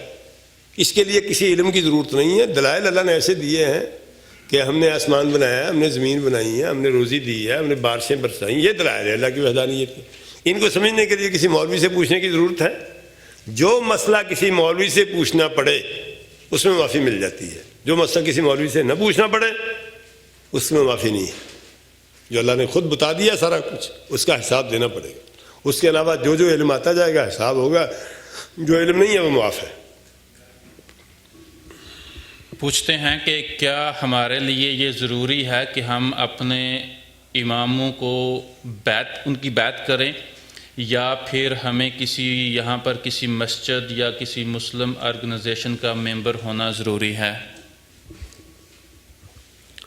اگر کسی امام کا, کسی عالم دین کا, کسی فاؤنڈیشن کا, کسی مسجد کا, کسی مدرسے کا, کسی آرگنائزیشن کا قرآن کے اندر نام آیا ہو, حدیث کے اندر نام آیا ہو, اور حکم مل گیا ہو کہ اس کی بیعت کرنی ہے یا اس کا ممبر بننا ہے, پھر ضروری ہے. ہمیں قیامت کے دن سوال اسی بات کا ہوگا جو قرآن اور حدیث کے اندر آئی ہے, بس اس کے سوا کسی چیز کا سوال نہیں ہوگا. بیعت ہوتا ہے اپنے آپ کو بیچنا, اور کسی نے اللہ اور اس کے رسول کی بیعت کر لی ہے, اللہ اس کے رسول کا غلام بن گیا ہے, تو اسے گزارا نہیں ہوتا. یہ غلامی کافی نہیں ہے. اللہ اور اس کا رسول کسی اور کی غلامی پسند نہیں کرتے ہمارے لیے, یہ ہمارا اعزاز ہے. قرآن میں اللہ نے کہا ضرب اللہ مثلا ضرب اللہ مثلا رجلا فیہ شرکاء متشاکسون ورجلا سلما لرجل هل یستویان مثلا. ایک کئیوں کا غلام ہے, ایک کا غلام ہے, بتائیں ان میں سے اچھا کون ہے, کون آرام میں ہے؟ کیوں خام خواہ پنگا لینا کسی اور کے ہاتھ میں ہاتھ دے کے؟ جب نبی صاحب السلام نے ہاتھ نہیں چھوڑا ہمارا, اور نہیں چھوڑیں گے کبھی, قیامت کے دن بھی نہیں چھوڑیں گے. کسی اور کے ہاتھ میں ہاتھ دے دیا, نبی صاحب نے کہا جس کے ہاتھ میں ہاتھ دیا جاؤ اس کے پاس چلے جاؤ, تو پھر کیا بڑھیں گا؟ سارے لوگوں کے دماغوں پر قبضے کرنے کے طریقے ہیں. اگر بیعت ضروری ہوتی نبی صاحب تعلیم دے جاتے. نبی صاحب ایک بیعت کی تعلیم دے گئے ہیں, وہ خلیفۃ المسلمین کی بیعت ہے. اگر کوئی خلیفۃ المسلمین ہو اس کی بیعت کرنا فرض ہے. جو اس بیعت کے بغیر مرے گا وہ جاہلیت کی موت مرے گا. صاف صاف بتا گئے نبی صاحب. نبی صاحب دین سکھانے کے لیے آئے گے نا, گوڑ مول کرنے کے لیے آئے تھے. جس کا جی چاہتا ہے داڑھی رکھ کے 4 پیسے اکٹھے کر کے بیعت لینا شروع کر دیتا ہے. ہم کسی کے خام خواہ کے نوکر بنے, کیا مصیبت پڑی ہوئی ہے. اللہ کے نبی کی غلامی کافی ہے. انشاءاللہ العزیز قیامت کے دن یہ کامیابی کا راستہ ہے. کسی اور کو استاد بنا لے, بس استاد کی بات کب تک چلے گی. یہ جو خلیفۃ المسلمین سے وہ کہہ رہے ہیں, یہی تو امام صاحب نے آخر میں بیان کیا ہے, علی السمع والطاعۃ, سنت رسول اللہ کے مطابق, سنت اللہ کے مطابق تیری فرما برداری ہوگی, تیری بات سنیں گے. جب سنت سے باہر نکلے گا پھر السلام علیکم. تو غیر مشروط بیعت تو نبی اسلام کی ہوتی ہے. خلیفۃ المسلمین کی بھی مشروط بیعت ہوتی ہے. جب تک کتاب و سنت میں رہے گا اس کی بات مانتے رہیں گے, جب تک کتاب و سنت سے نکلے گا اس کو چھوڑ دیں گے. اور کون ہو سکتا ہے جو اپنے آپ کو یہ کہے کہ میری بیعت کرو. باقی رہ گئے یہ مؤسسات, آرگنائزیشنیں اور تنظیمیں جو ہیں, یہ نیکی کا کام. تعاونوا علی البر والتقوی ولا تعاونوا علی الاسم.